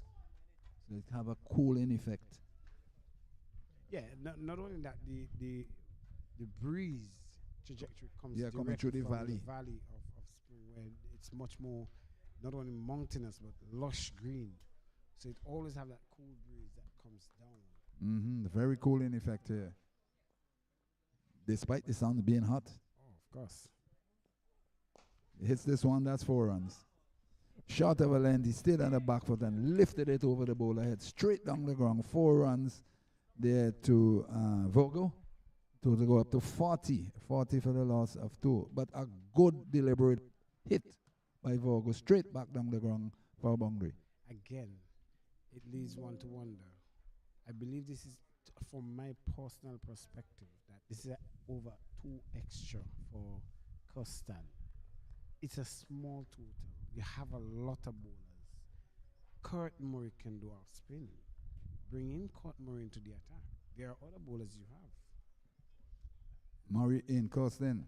This one, certainly, I believe it's a song like a double song. I think that's what I believe I heard. It is a double song and it is a run. There's no two ways about it. I definitely heard a double song. 41 for the loss of 2. But clearly the umpire wasn't interested whatsoever. He saw it, heard it just as we saw it distance away. So 41 for 2. But it's difficult when you have a small total, difficult. But maybe in shorter spells, he's probably gone over too much. Shorter spell would have been the ideal thing for him. Of course. Murray in. This one down the leg side is going close to the boundary. They're having 1. But again, just a 1 leg by, I think it is. Yes, it is 1 leg by. 42 for the loss of 2. And they're just getting close to the halfway stage. 42 for 2 as Jamaica, to me, is coasting to victory. Oh, of course. Of course. Yes, they may lose 1 or 2 more wickets, but it is clearly in their sail. The win is in their sail. Here is Murray from the northern end in. Outside the leg stump and is gone past the keeper, and that will be wides. So you'll add 5 to the total. Put Robin Salt into the wounds. And the total race is up to 49. So they are past the halfway stage. As I said, I suspect by 1:30 it will be all over. And it's now 10 to 1, 12:50. We're halfway stage, and every good reason to believe it will be finished by that time. Murray definitely needs to be replaced from this end, not an end in. Outside the leg stump, another wide, and the keeper did well to stop that, send the 50 up. So the 50 is up for Jamaica, 50 for the loss of 2. Coasting here to a victory, to put themselves back in contention. Remember, they are the defending champions. So somebody has a steal in them. Trinidad won their game yesterday. Guyana won their game yesterday. So it's a question of bouncing back from their loss to Guyana. Murray in. This one lifted on him on his body, and he fanned it away from him down to square leg. Another single to him. It's and a no ball. It will be a free hit. First one we're seeing in this game. 52 for the loss of 1. A free hit. And interesting to see where he would bowl it and how the batsman would respond. Slow ball does it. Slow ball. That's all you have to do. Thank you. We have not seen slow balls from Murray in his spell. We have not seen a Yorker length delivery. The thing about it is a free hit you can't out. It's a matter of keep your eyes on Unless the it's ball. run out. Except run out. Keep your eyes on the ball and try and smoke it someplace. Depends on where it is pitched. You know you're not going to get out barring run out. And you shouldn't get run out on a no ball. Shouldn't. That is ludicrous to think you're getting run out of a no ball. It does happen, Mr. Where? Remind me of that occasion.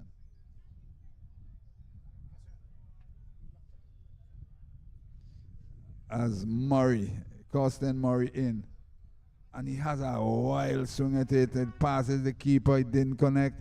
But is it going to go close to the boundary? It does. It's 4 byes. 4 byes.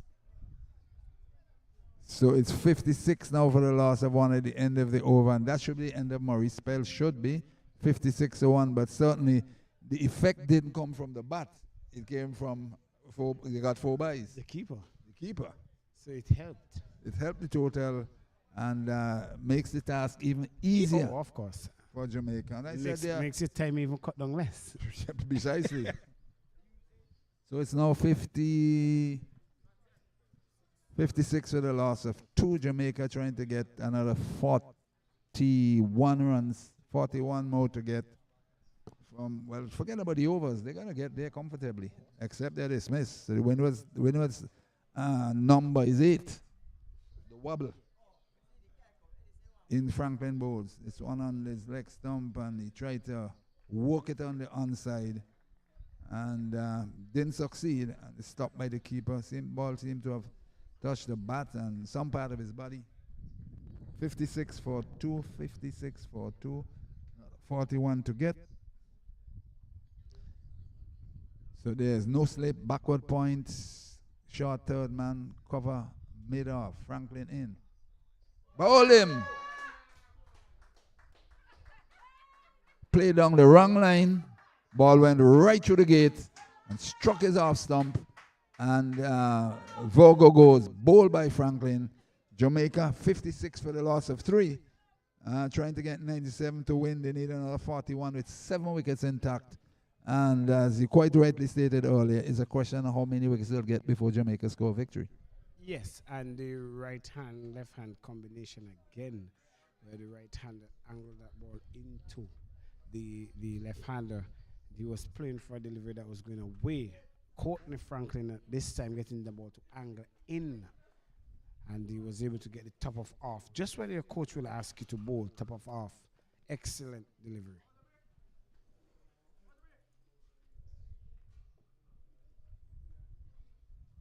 Newman would be Barnes. Is he the skipper? I think? No, yes, he's the skipper. Brian Barnes, the skipper. Windward Islands, 96 of 28.2 overs.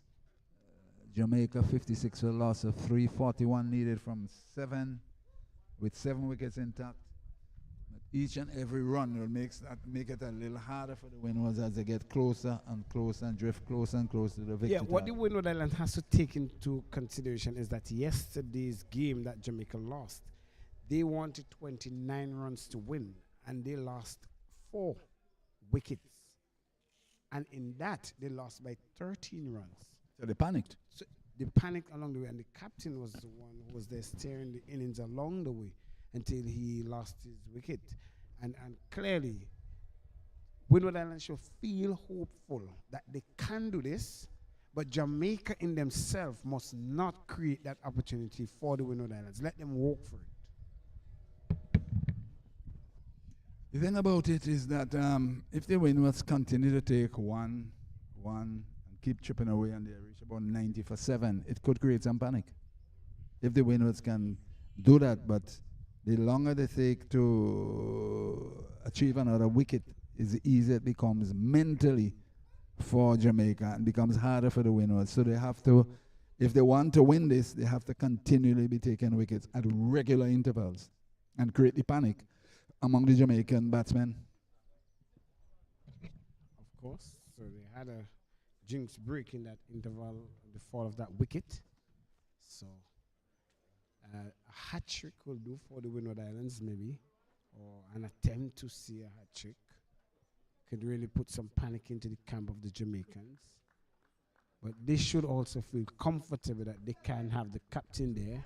He made a 50 yesterday, half century. And just before he recklessly gave away his wicket. And to me personally, I think that was the juncture in which Jamaica lost the game. I mean, everybody has a responsibility to bat. When you're batting there and you have passed 50 odd, you should be able to see your team safely home, requiring some under 30 runs. So Franklin will continue from the southern end, build into the skipper. That's Brian Barnes. From the southern end, hot sunshine here at Cumberland. In. This one on the middle leg. The return comes in. It'll be very interesting how he hit. Because I thought that Weatherborn really was strolling. Yeah. What to observe as well, Weatherborn thought that the short fine leg fielder would have thrown to the bowler's end because Barnes was trickling down. So he also got confused about it. Yes, no, wait. Very simple. Franklin from the southern end in. This one on the somebody hit is gonna have a shot at it. This one on the middle and off, and he pushed that one out to the right of the man, speeding in from mid wicket, and there is no addition to the total. 57 for the loss of 3. I am observing a toxicity in the communication between Weatherborn and Barnes. I'm not sure what could be the outcome, but I do hope it's not detrimental.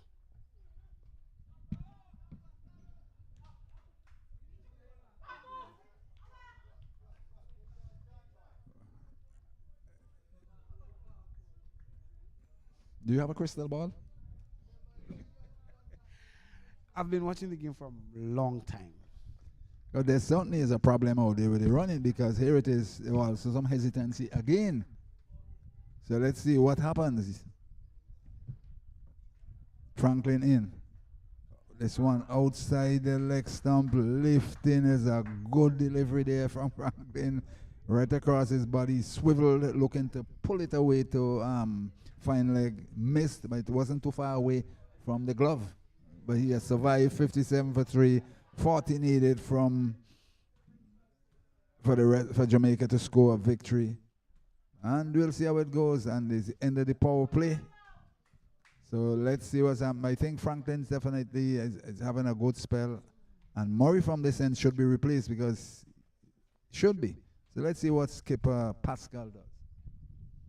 I think he should introduce spin at this time. He's called in. Yes, he's called in John. He's called in Lee John. What does he bowl? Off spin, leg spin, whatever. Off spinner. Okay. So Lee John will be picking it up for the winner. So a good move, I should think, on the part of the skipper. Oh, of course. Of course. And it is a critical time now to have spin into the attack. Yeah, I think 2 wickets now could really change the mindset of the Jamaicans, you know. It definitely can.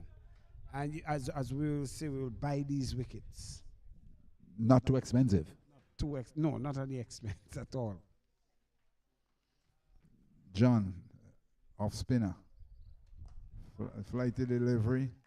Push that one back to John, and there is no run, and you're hearing a wrongness, say spectators catch. Yes, and I think if the Windward Island is to get any sort of wicket here, they have to create unorthodox fields of pressure on the Jamaicans, like that. Bring another fielder in, even though yes, it may not turn prejudiciously. Get something in, get somebody in. Outside the off stump, and he was beaten. That's Weatherburn. Out he goes and forces it again. It seems as if this run out is on the cards, you know. It seemed to me. I didn't want to call it, but since you call it, I'll agree with you. Forward defensive, well-flighted delivery, can do no more than defend it. And no run, 57 for 3. And I think it's a very interesting period the game has reached. It has reached. With the uncertainty with running, good bowling, tight bowling, forward defensive, no run. This is some pretty good defensive bowling. And with the uncertainty with the running, it can create that atmosphere where it can affect a run out. It can. I can get a wicket. So I said 2 wickets can change the whole nature of the game. Forward defensive. That's a well ball at the end of a very, very good over there from J. It's a maiden. Very good over. 57 for 3. And that is what you spoke about in trying to put some kind of pressure on the Jamaicans. And if 2 wickets come, say they reach at about 70 for 5, 80 for 6, it can create panic. Because clearly, this if you have 2, 3, 4 overs under 5 runs, Tight. clearly they will be placing themselves under mental pressure, allowing them to want to force the big shots. Then you have an opportunity. But it shouldn't happen because the number of overs remain. How many overs has gone thus far? Overs to spare. We could give away overs all things. You know, in the stores around the Caribbean, they say buy one, get one. Of course. So it's a matter of staying there and Is it you keep the buy one pressure. and get the same one, or buy one and get another? Get another one. Okay. This one outside the off stump and driven out to wide mid off, single there to the skipper. That's Barnes, and the total rate goes up to 58. As I said, the countdown is on 39 more. And we see that the Jamaicans, they struggle with spin a lot. They are more comfortable with the pace, and they realize that the Windward Islands have 3 main pace bowlers. Franklin in. This one outside the off stump, and Weatherbound guides this one square on the offside. No addition to the total. 58, I think it is. 58 for 3. 7 is their number. But each and every run makes it a little easier for the Jamaicans. And to keep the Windward Islands' hopes alive, they have to take wickets. They must. And at quick intervals. Franklin bowling his right arm fast medium from the southern end. Outside the off stump, through to the keeper, no addition to the total. Once the tight overs do come, it can create that doubt in the Jamaican batsmen's minds. So as you quite rightly said, keep the things tight and let's see how they're going to respond. Despite there's only 39 more to go. But you're creating that sense of uncertainty once you can keep things tight because they're likely to do anything. Oh, of course. Franklin from the southern end in. Outside the leg stump, it's wide. He saw him charge him and he fired it down the leg side. And addition to the total, 38 more to get 59 for a loss of 3, 59 for 3. And sometimes, you know, it's tough on bowlers when you see this charge and you fire it in, but you're being penalized. Yeah, because he tried to get it into his body. Exactly. And the batsman swerved away from it. Franklin in. This one is a bouncer over his head. 1, 2. Ball has been 1. That's 1.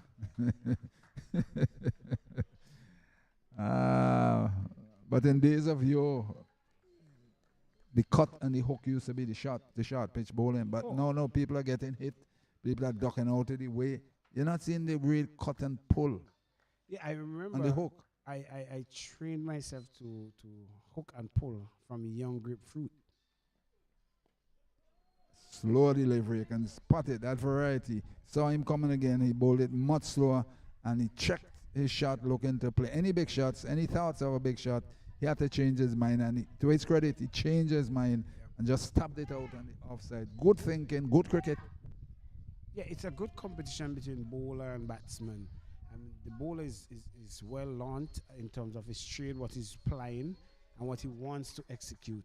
So once he get that right, the batsman has to adjust his game as well. Another good delivery, the one that kept down low. And this first one is in it, I've really seen it kept low. And at the end of the over 59 for the loss of 3 as the Windwards continue to plug away despite the small total to see if they can really pull themselves right back into the game Making by Jamaica taking wickets. walk for their runs. Exactly.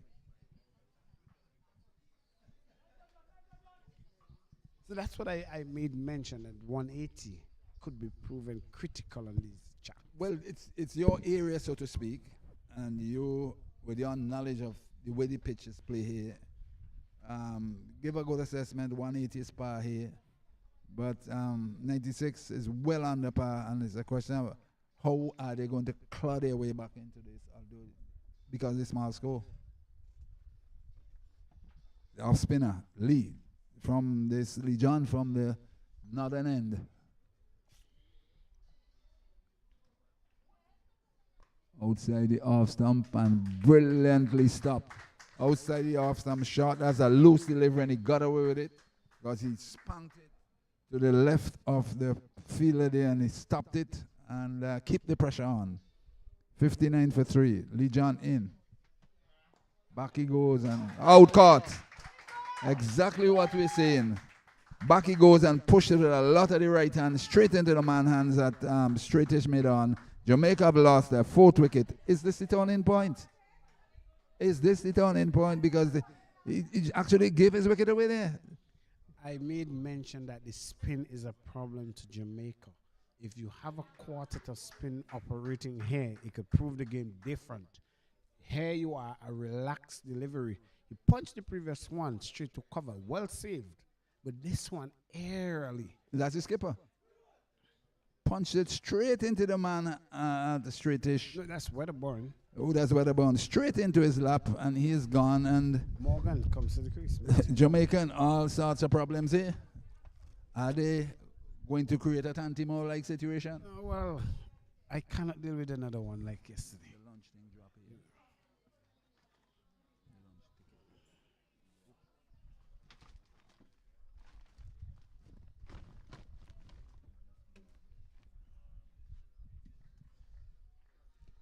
So 59 for 4, and want us to beg the question, is this the turning point?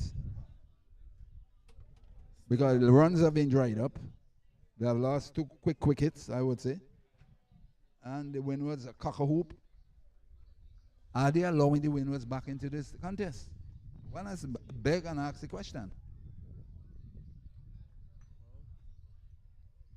Matthew Morgan walks to the crease, with Jamaica requiring some 38 runs.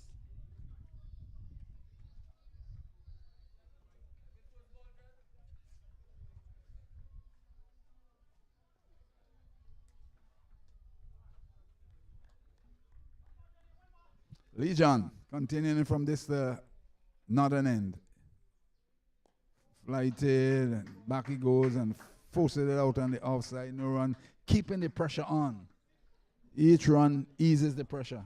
So once they can dry up these runs totally, the Jamaican batsman will do something. And that's what I made mention earlier on. Pressure does a lot. Outside leg stump, losing his line a bit there. He's giving them a wide 60 for the last now of 437 is the required number. Forget about overs. Overs are not going to play any part in this. It's 6 or 37. But my goodness, what a beautiful delivery there. Played right over it, had it turned, it suddenly hit that off stump. It missed, seemingly went over the top of the off stump, and he survives. My goodness me, look at that delivery. It is what any off spinner would like to see. That ball spun right back over off. Not a wide delivery. I think what he needs to do is try to deliver those balls to the previous delivery, just outside half stump. This is where he needs to bowl it. 61 for the loss of 4. Legion creating problems for the Jamaican batsmen. Forward defensive again. Too far down. Not out, says the umpire. Optimistic appeal, I would say that one day. And creating problems. And the noise now starts in the Windward camp. So there's hope. Reverberate. Once you believe there is hope, you can create that pressure onto the Jamaicans. Legion in. My goodness, that one kept low. But he did well to defend it at the end of a very interesting over. The pressure is on. 61 for 4. Jamaica needs 36 with 6 wickets. And it's looking far more difficult than what the numbers will tell you. 36 look like 360. Yeah, but the number 36 is creating more headache than the 6 wickets for Windwards. Windwards have nothing to lose. We are behind the 8 ball. Let us see how best we can get ourselves back in the game. And I think they are in the game. Yes, definitely they are in the game. They cannot give up hope. Wickets can be at quick intervals here. Franklin continues. Very tight spell from the southern end. Outside the off stump, he flayed at that one. That's Barnes. Missed, taken cleanly by the keeper. The pressure is really on. And certainly we seemingly are going to have a very interesting finish to this game here. With Jamaica seemingly struggling, seemingly. And all they need is to keep a calm head, play each ball on his merit, and survive. That's what they need to do. Franklin's into his 4th over, and he's gotten 1 for 4 so far. Pretty good spell from the southern end. Franklin in. Outside the leg stump, and it's a wide. Can't afford that as far as Windward is concerned. So they get 2 for that. 2 wides. 63 now. By the keeper. 63 now for the loss of 4. But each time he's charged, Franklin tends to bowl it down the leg side. Yep. That's something as he needs to try and correct. They charge you, bowl it a bit shorter, so give him no room to hit you, no place. Because once it goes as a wide and they get to, he eases the pressure because he's away from the strike. I agree. 63 for 4. 34 is the number. Franklin in. It's one shot lifting across the abdomen there of, that's Barnes. Morgan. And he did the right thing. Get out of the way.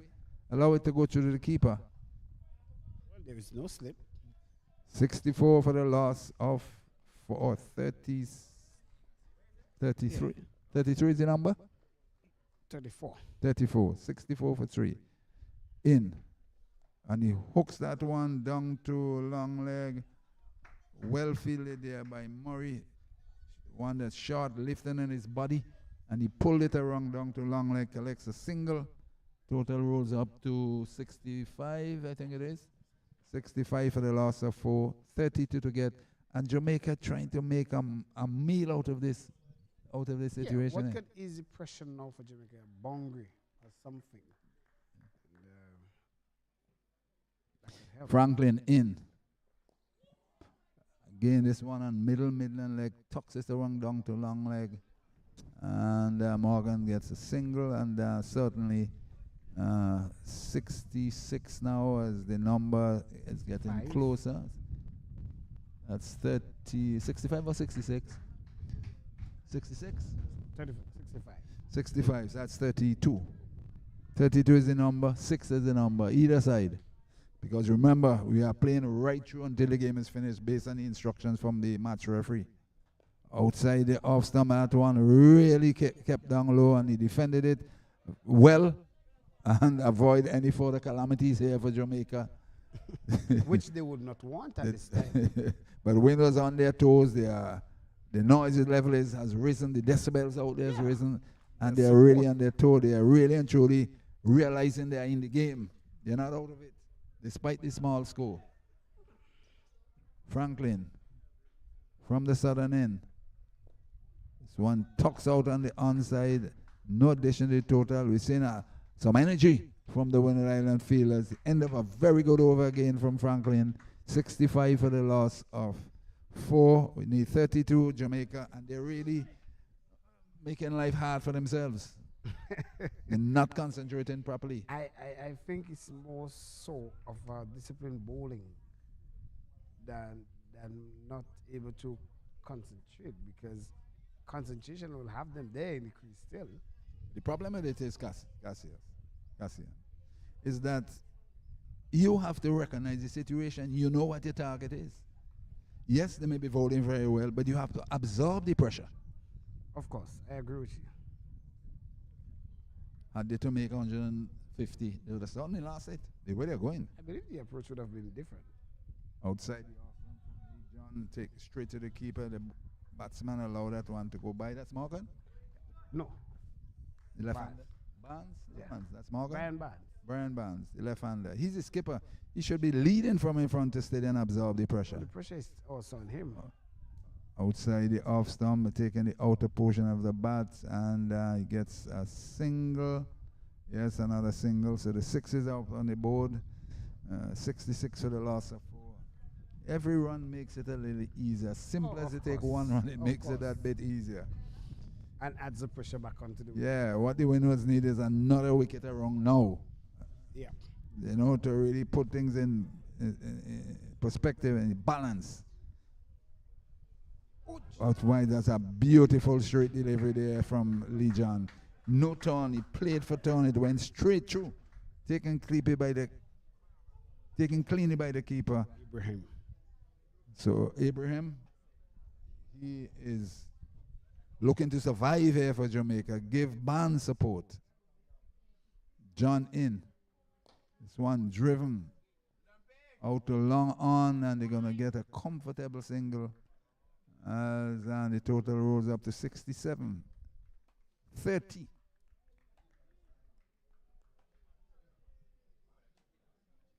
A bit of a stutter here from Jamaica, trying to get 97. They're stuttering a bit. But they're growing in confidence the longer they stay there, despite the pressure is on. And here's it in the air. It could be caught. This could be another wicket, as I said before. Another wicket now will certainly create more problems, as Barnes, of all people, what was he really attempting to do? It was a flighty delivery. Rather than come out on the front foot and push it away and get a single, he stole it and looked to flick it, the one that seemingly got some turn. A dolly catch to the man there at extra cover. And Jamaica in real problems here now. 67 for the loss of 5.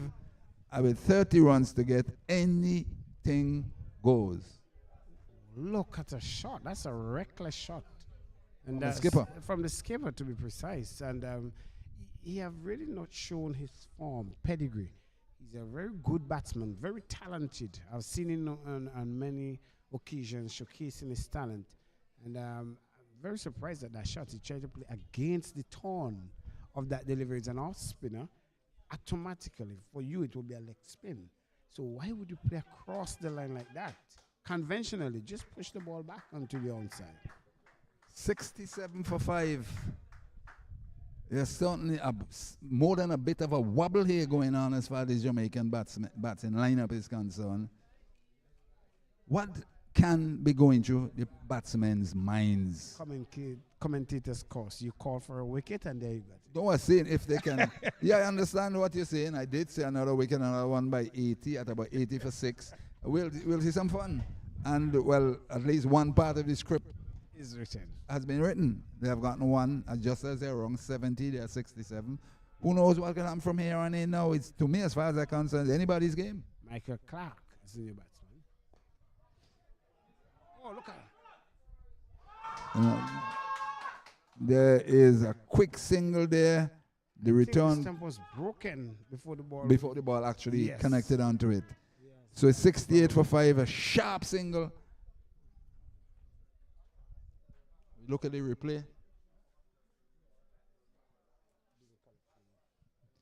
68 for 5. The number's gone down to 29, and also the Windward's number's gone down to 5. But it's an opportunity gone begging, because had he collect that cleanly, it surely would have been another run out. Yeah, but this is part of the script of the game. Part of the script. So 68 for 5, and the wind was fighting tooth and nail. And even though the Windies is fighting, can we see that Jamaica is living dangerously? They have a song like that. There is a song by their one of their song singers, the singers. Can't remember his name. Living Dangerously. I wonder if it's part of Mali's repertoire. Well, I'm not too sure. I'm not really into. But it's excitement here at the Cumberland playing field in the CWI Rising Stars Under 19 tournament. These low scores, I made mention of it earlier, always create this type of excitement. Apparently, they're not able to withstand pressure. Franklin continuing. This one on the leg stump, and he tucks it away out on the onside one. Just one. So the upside down number for the loss of 5, 69 for 5. 69 for 5. The number's gone down to 28. But each and every time the Windwards take a wicket, things are becoming tighter and tighter and tighter. If it is based on that, then I believe that the Windwards should win the game. Well, because the numbers are so small. That is the frequency in which Windwards take it. Yes, the numbers are so small. Franklin in. This forward defensive, studiously forward defensive. And the Windwards with a pep in his step. Yeah, you're seeing all the players are running all over the field, backing up as well, the support from the bowlers. They are in the game. Yes. They are in the game. And then clearly Jamaica is showing sign of pressure, which it should not be. It should be just take your time, rotate. There's a big field. Take the singles. Franklin, this wonderful spell from the southern end. Wide outside the leg stump, looking for a slow delivery, the variety. And he missed his line, and a wide sends it to 70 for the loss of 5. Each and every run counts. 70 for 5. If they can get 2 or 3 maiden overs, it will create even more panic, and that is what is happening. The pressure Windward is applying, and they are buckling under the pressure. This one, oh my goodness. Another delivery wide and wild down the leg side. And we'll wait in the umpire's call. It's 2 wides, 1 wide, and the additional signal for that make it 72 now. And really and truly, Windward cannot afford. Franklin cannot afford that. He has to bowl continual line and length. The pressure is on. Try and bowl a maiden. What you could do is try and bring back one of the left arm seamers. I am not too sure. It's a matter of Franklin's thinking. Is he buckling under the pressure too? A wide on the leg side, and they'll get another wide, and they'll get 2 more. I think the pressure has reached him. Oh, of course. That's 74 now. 74 now for 5. And certainly pressure has reached him, and he's trying too hard rather than continue. This way, Pascal, the leader, should be speaking to him. Concentrate, continue to bowl dot balls, and the wicket will come. Yeah, but the captain is out of the game. But he can afford to run across them and have a word with him. Forget about this. Just concentrate and bowling dot balls. Franklin in. Forward defensive, and they're looking for a non-existent single. That is the pressure. And that's what Franklin need to understand. That's what Pascal need to go and be the father figure to him. Be the shepherd of this flock.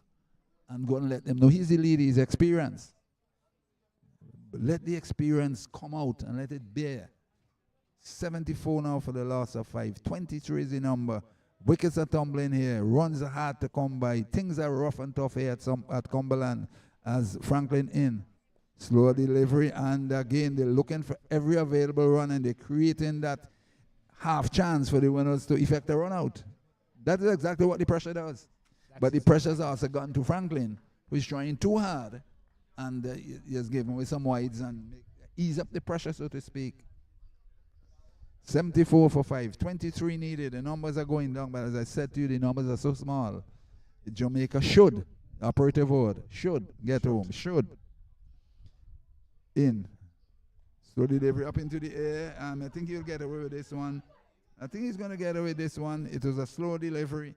And he played too quickly, and it spun into the air, spiraled into the air, but away from the fielders. 2 more runs to the total. Each run makes life a little easier for Jamaica.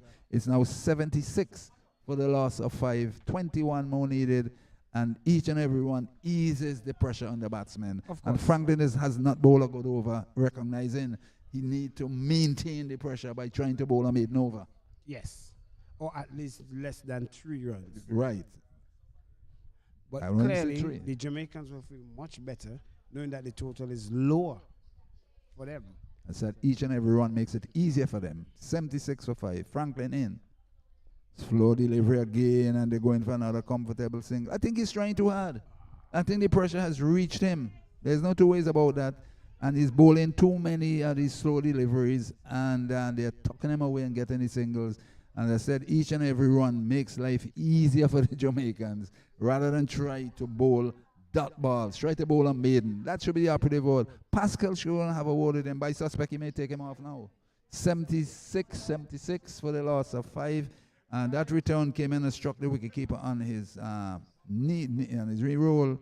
And the physio came out and they did what they had to do out there. And play will resume. The battle continues here. This titanic battle continues here at Cumberland. Who will sing first, and what ideal place to be having a battle? Not too far from here, they had the Pirates of the Caribbean being filmed. So it's the battle resumes. Yes. Here at Cumberland at 1:25 in the afternoon. I never expected this to be getting that close, to be honest with you. But the youngsters are fit and still fighting diligently. So there's a change of bowling. Is a left-hand spinner. Kurt Murray. Murray. This is the other Murray to bowl now.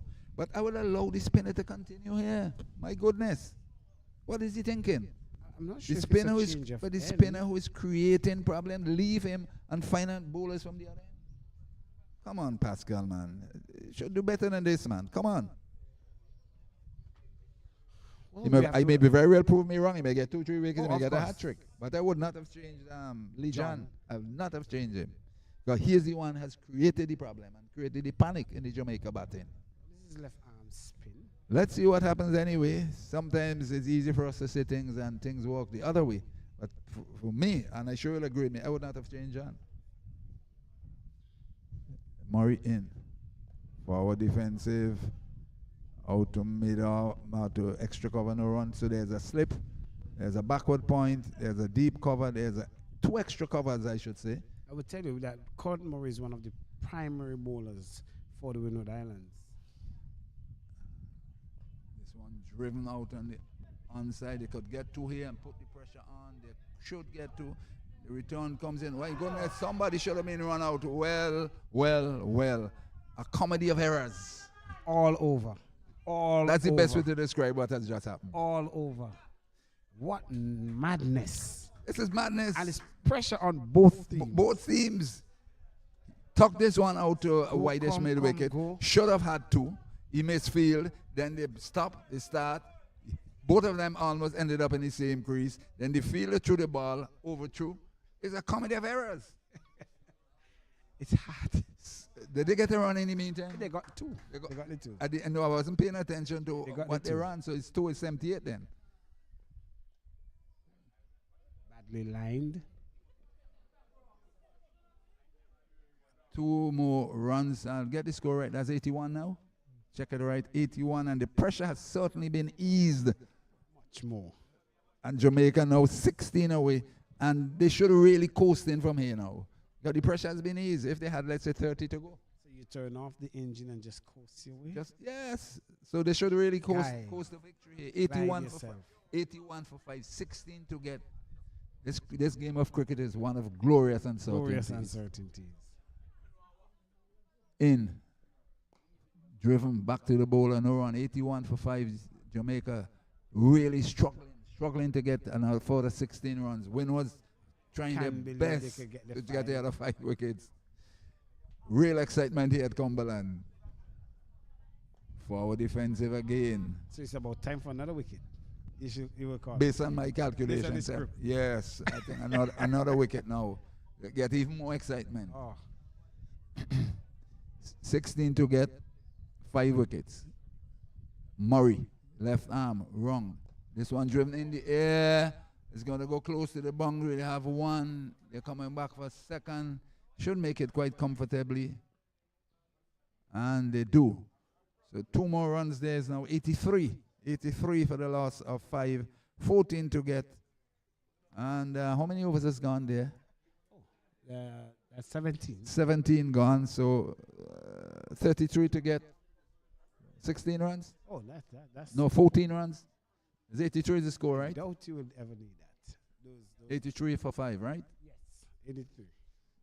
83 for 5, and certainly the game is winding down here. I was figuring about 1:30 the game should have been finished, but they're going a little longer. But it's tremendous excitement here, to be honest with you. Tremendous excitement here with the Jamaicans seemingly want to give it away. The winners fighting and clawing their way back in. And with the youngsters out there, anything goes. Yep. But certainly, I would not have moved Lee John. I'll be very frank with you. Well, he has switch ends. I would not have put him at no end. I'll leave him right where he is because he's the one who has created the problem, created the panic in the Jamaican batting. Yep. But there's a leader out there. He makes his decision. So we go by it. We see what we see. 83 for 5. 14 for the victory for Jamaica. 5 is the number for the Windward Islands. Are Jamaica going to give it away? I don't believe they should now. I wonder. So Lee John will, switched ends, had a very, very productive spell from this to top end here, the northern end. Has been switched on and then all because of not a good over from Franklin. And let's see how it goes. John from the southern end. Forward defensive, another comfortable single, and with a misfield they can get to, and certainly the winners have given up under the pressure. Theo Edwards. There's no two ways about it.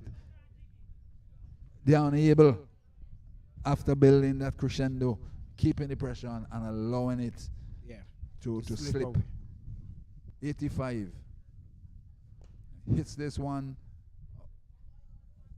Another single long off. That's 86. That's 11 to get now. It's a question of the confidence of the Jamaican batters there has been lifted with the couple of runs that they have gotten, especially the Courtney Franklin over. I think that has been the twist. Yeah. So it's 86. Forward defensive. Where is he going? There's no need. Where is Clark going? There's no need to worry about any suicidal run. Here's a matter of 11 to get. Relax. And the way the winners has dropped the intensity, it make life a little easier. John in. Forward defensive, studiously. Or maybe Clark is ready for lunch. Well, which one is more important, the victory or lunch? That's the question.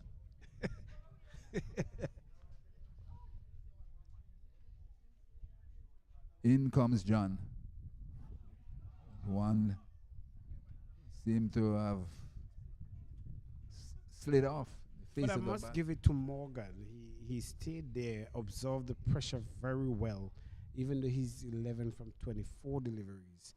It tells you about his temperament in order to stay around.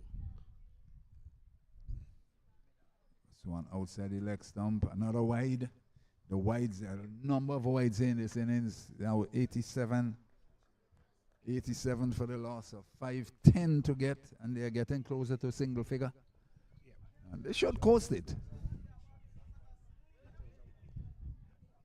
Another flighty delivery, and he forces back out. The end of another over. 86 for the loss of 5, 11 to get. 10 to get now, 87 for the loss of 5, 10 to get. And slowly but surely, I honestly believe a couple of mistakes out there from the skipper, from Pascal, as we could have created more excitement. And the number of wides we are trying to ascertain, but it's quite but that is way too many wides. 20 in a total of 87 is way too. And still this game is not over. The pressure has really been told on the Windward's bowlers. And if you could have minimized those wides, and still that's just wides alone. That's wides alone. Yeah. Shows you that the batsman for Jamaica has really been put under the pressure. And it's on a good batting pitch. I can say that. They got the better of the pitch. And this one had a big swing, a big I've heave. gone to the sea. I guarantee. I'm not too sure. It might end up in the long on hands. But there is absolutely no need for that swipe Well, he wants to because get there's it over. 10 runs to get.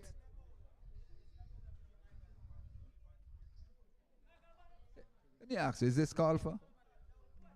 Well, I'm not sure if that's a message from the dugout. to It can't finish be the no game. message from no dugout because you are batting, you can see your score, you know where what you have to get. Push around as they've been doing and get it in singles and win the game comfortably. Rather than playing two big shots, totally uncalled Well, for. he's going. The pressure has been eased. That's the point I'm making. And I think that the coach is shouting you don't need that kind of shot. Why would you go But there? why would you do that? Reckless. Tend to get, push around and get the singles and win the game. In. Back he goes and he hits that one on the ground down to deep extra cover the sweeper. And the target now is 9. 88 for 5. And really and truly, if you really want your salt, there's no way you should lose this game. Jamaica. Cricket again. Cricket is about the human mind. I've played this game, I played in tough times. For our defensive, Nick pass, Pascal had slipped. They have one, they should get a second one.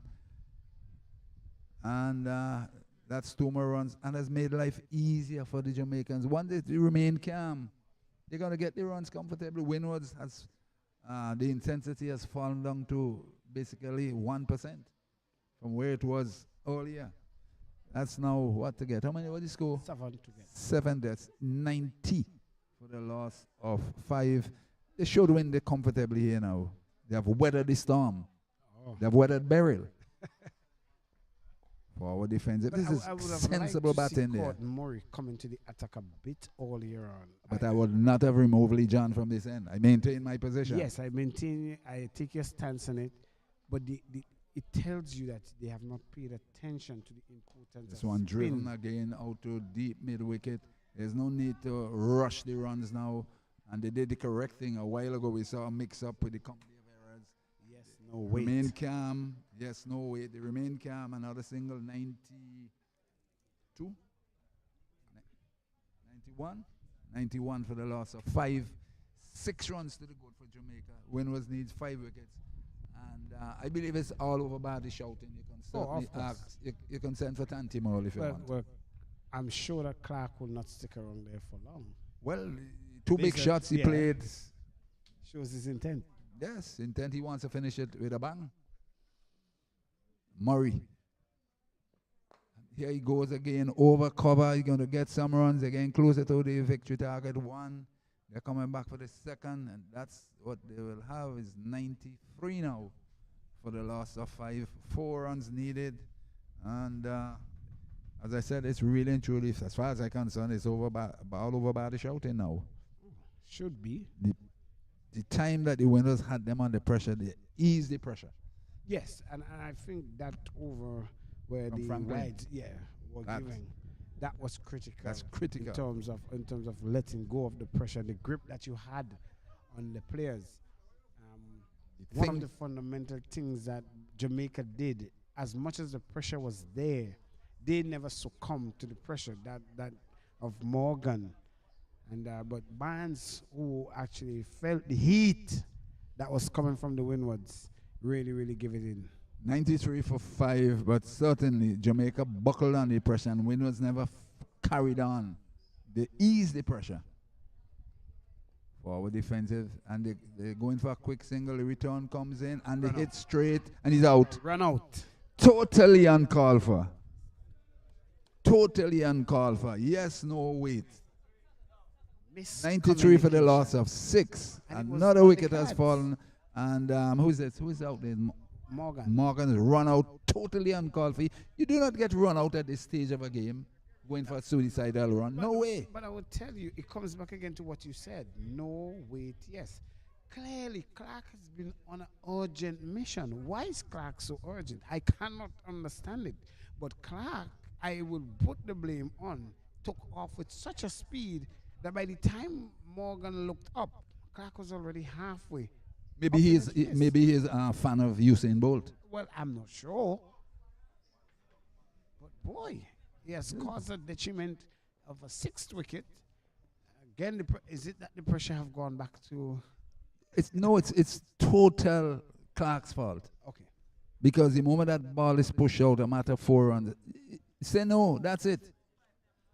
But he is the one who's looking to finish this in a hurry. And to see that Morgan was still in his stroke, he was That's waiting for ITFX exactly to what take I'm his saying. camera shot. That's a giveaway wicket. That's a question, not no misjudgment. It's Clark's inability to think clearly. Yep. 4 runs to get. Why you want to finish it in a hurry? Why? Get home comfortably. Without any Six down. risk. Again, flighted on the leg stump, and he forces this one back to the bowler. No run. And the Jamaican coach, recognizing what we are saying, he has actually sent a message to him, asked him what is going on out. What madness? 93 for 6. Back he goes, and he pulls this one in the air, out, airborne to mid wicket. Another thing, he definitely, his mentality is such to try and finish this quickly. No matter what the cost. It don't matter what the cost. Even if he's gotten out, he will say, look, only 3 or 4 to win. Are they going to win? People do not play cricket like that. Sensible cricket is needed. 94 now for the loss of 6. 94 for 6. And Jamaica laboring, hopefully, to try and win this game. Travon Williams. Travon Williams will be facing Murray. No, that's Lee John. And Lee John again bowling is what could have caused that run out. So clearly you can't keep him out of the game. Cannot keep him, so why remove him? I keep saying that. I maintain it. John in. Oh my goodness, that one bounced and turned. And he drew out of the way just in time, and the keeper took it across chest height. Really bounced and turned, prodigious bounce and turn. 94 for 6. John, the danger man for the Windward. Outside the off stump, and he defended quite nicely. The end of the not over. 94 for the loss of 6. 3 runs to get. Well, I'm not even going to count the overs, because the problem with it is a matter of Jamaica looking to tell Windwards take a victory. And the Windwards apparently not really wanting the victory, but they are still fighting. So it's a matter of Clark, is he going to finish it in this over? The way he has given us the impression he wants to finish it big, or he's going to lose his wicket trying to play a big shot and lobs it somewhere in long on hands, mid-wicket hands. Sensible batting is what is needed. We spoke about the mental approach earlier. Yes. That's exactly what I mean. You're under no pressure. The pressure has been eased. Oh, of course. It has been eased. Sit there and bat and get the victory for his country. So, Murray from this, the northern end. Here at the Cumberland playing field, CW Rising Star on the 19 cricket tournament. There's some excitement here at Cumberland. Great excitement. And yeah, Mike, just what I said. Clark. I said it. I just said it. It's if I see him at a crystal ball. He's trying did you walk with one?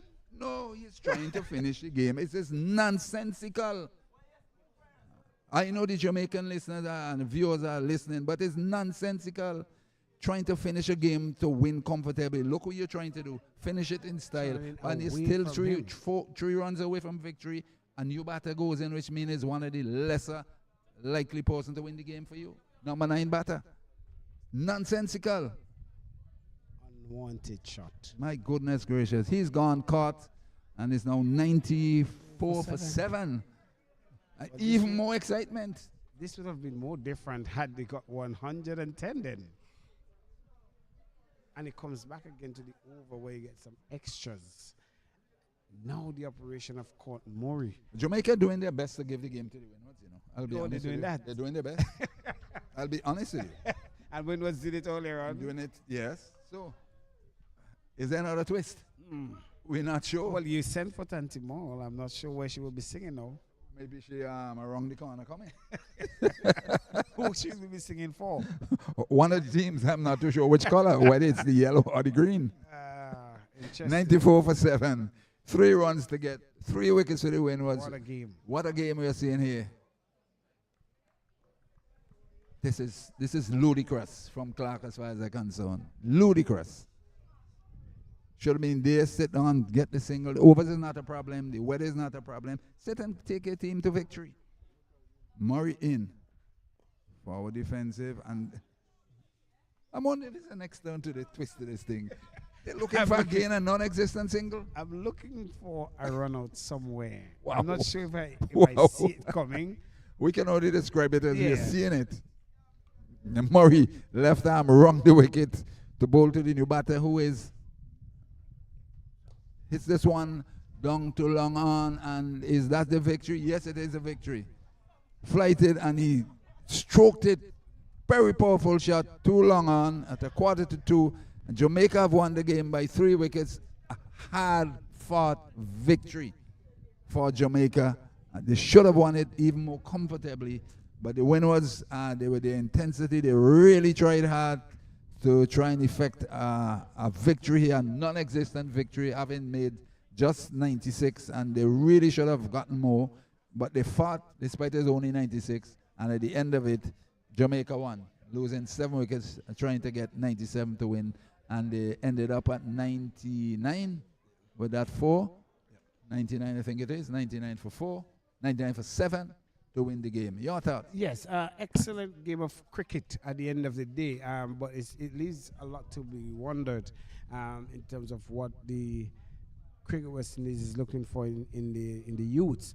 However, congratulations to the Jamaicans who've won.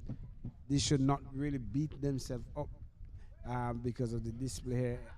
Some things must be taken back to the drawing boards, see where they erred, quickly rebounds. Tomorrow is a rest day, and you have to come back Friday prepared to play the quality cricket that you're known for. You're the defending champion in this version of the game. So clearly it will be important for you to get back on your feet. So the game has ended where the Windward Islands lost the game here to Jamaica. Very exciting, low-scoring game where Jamaica asked to get 97 to win. Windward's been dismissed for 96, got to 99. I think it is 99 for the loss of 7. So it's the end of the game here at Cumberland. Jamaica winning in defense of their title by 3 wickets. So on behalf of Cousin Morris and the technician, ITFX, and the technician who is here with us, Stanley Hines signing off, going back to let you know Jamaica have won the game very early at Cumberland. So that's it for us here until we resume here on Friday with another game in the CWI Rising Stars Under 19 tournament. Good evening.